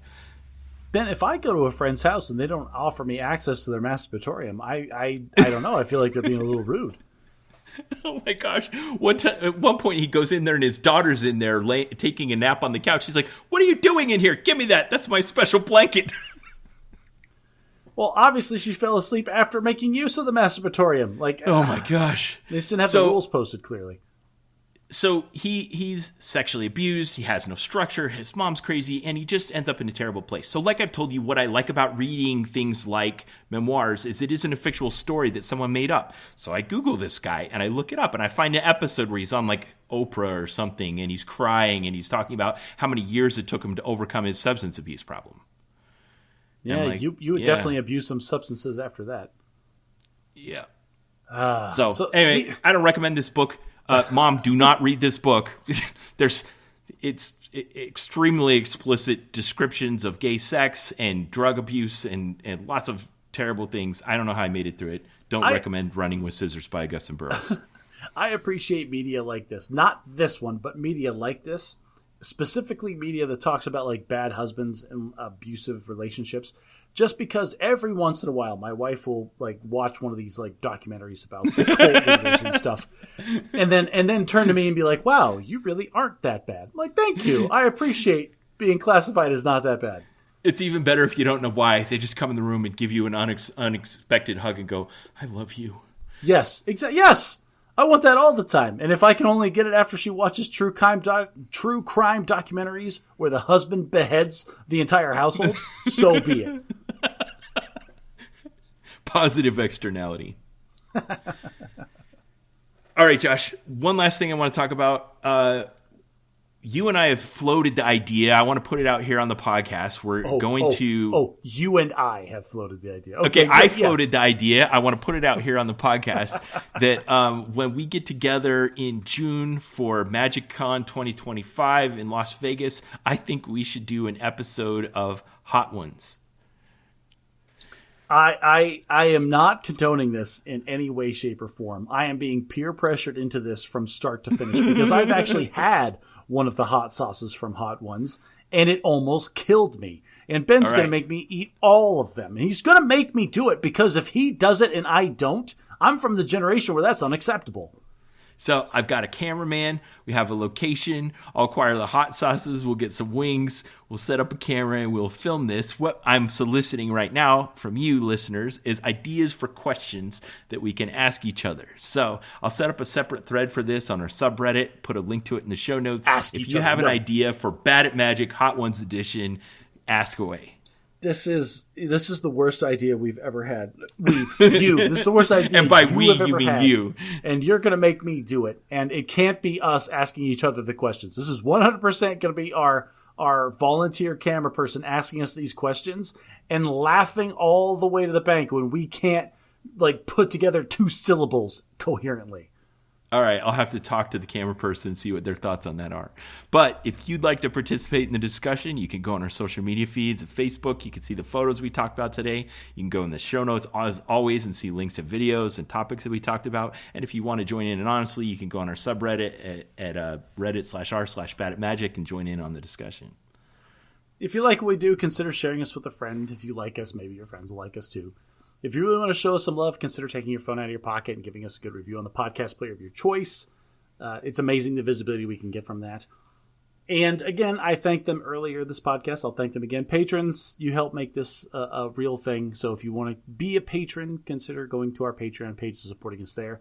And lastly, I'm not going to append this every single time, but for the next couple of episodes, we are planning on being at MagicCon Las Vegas in June. It's June 20th through June 22nd. 2025 in Las Vegas, Nevada, in the United States, in case there's a Las Vegas, I don't know, Uganda. I don't know that.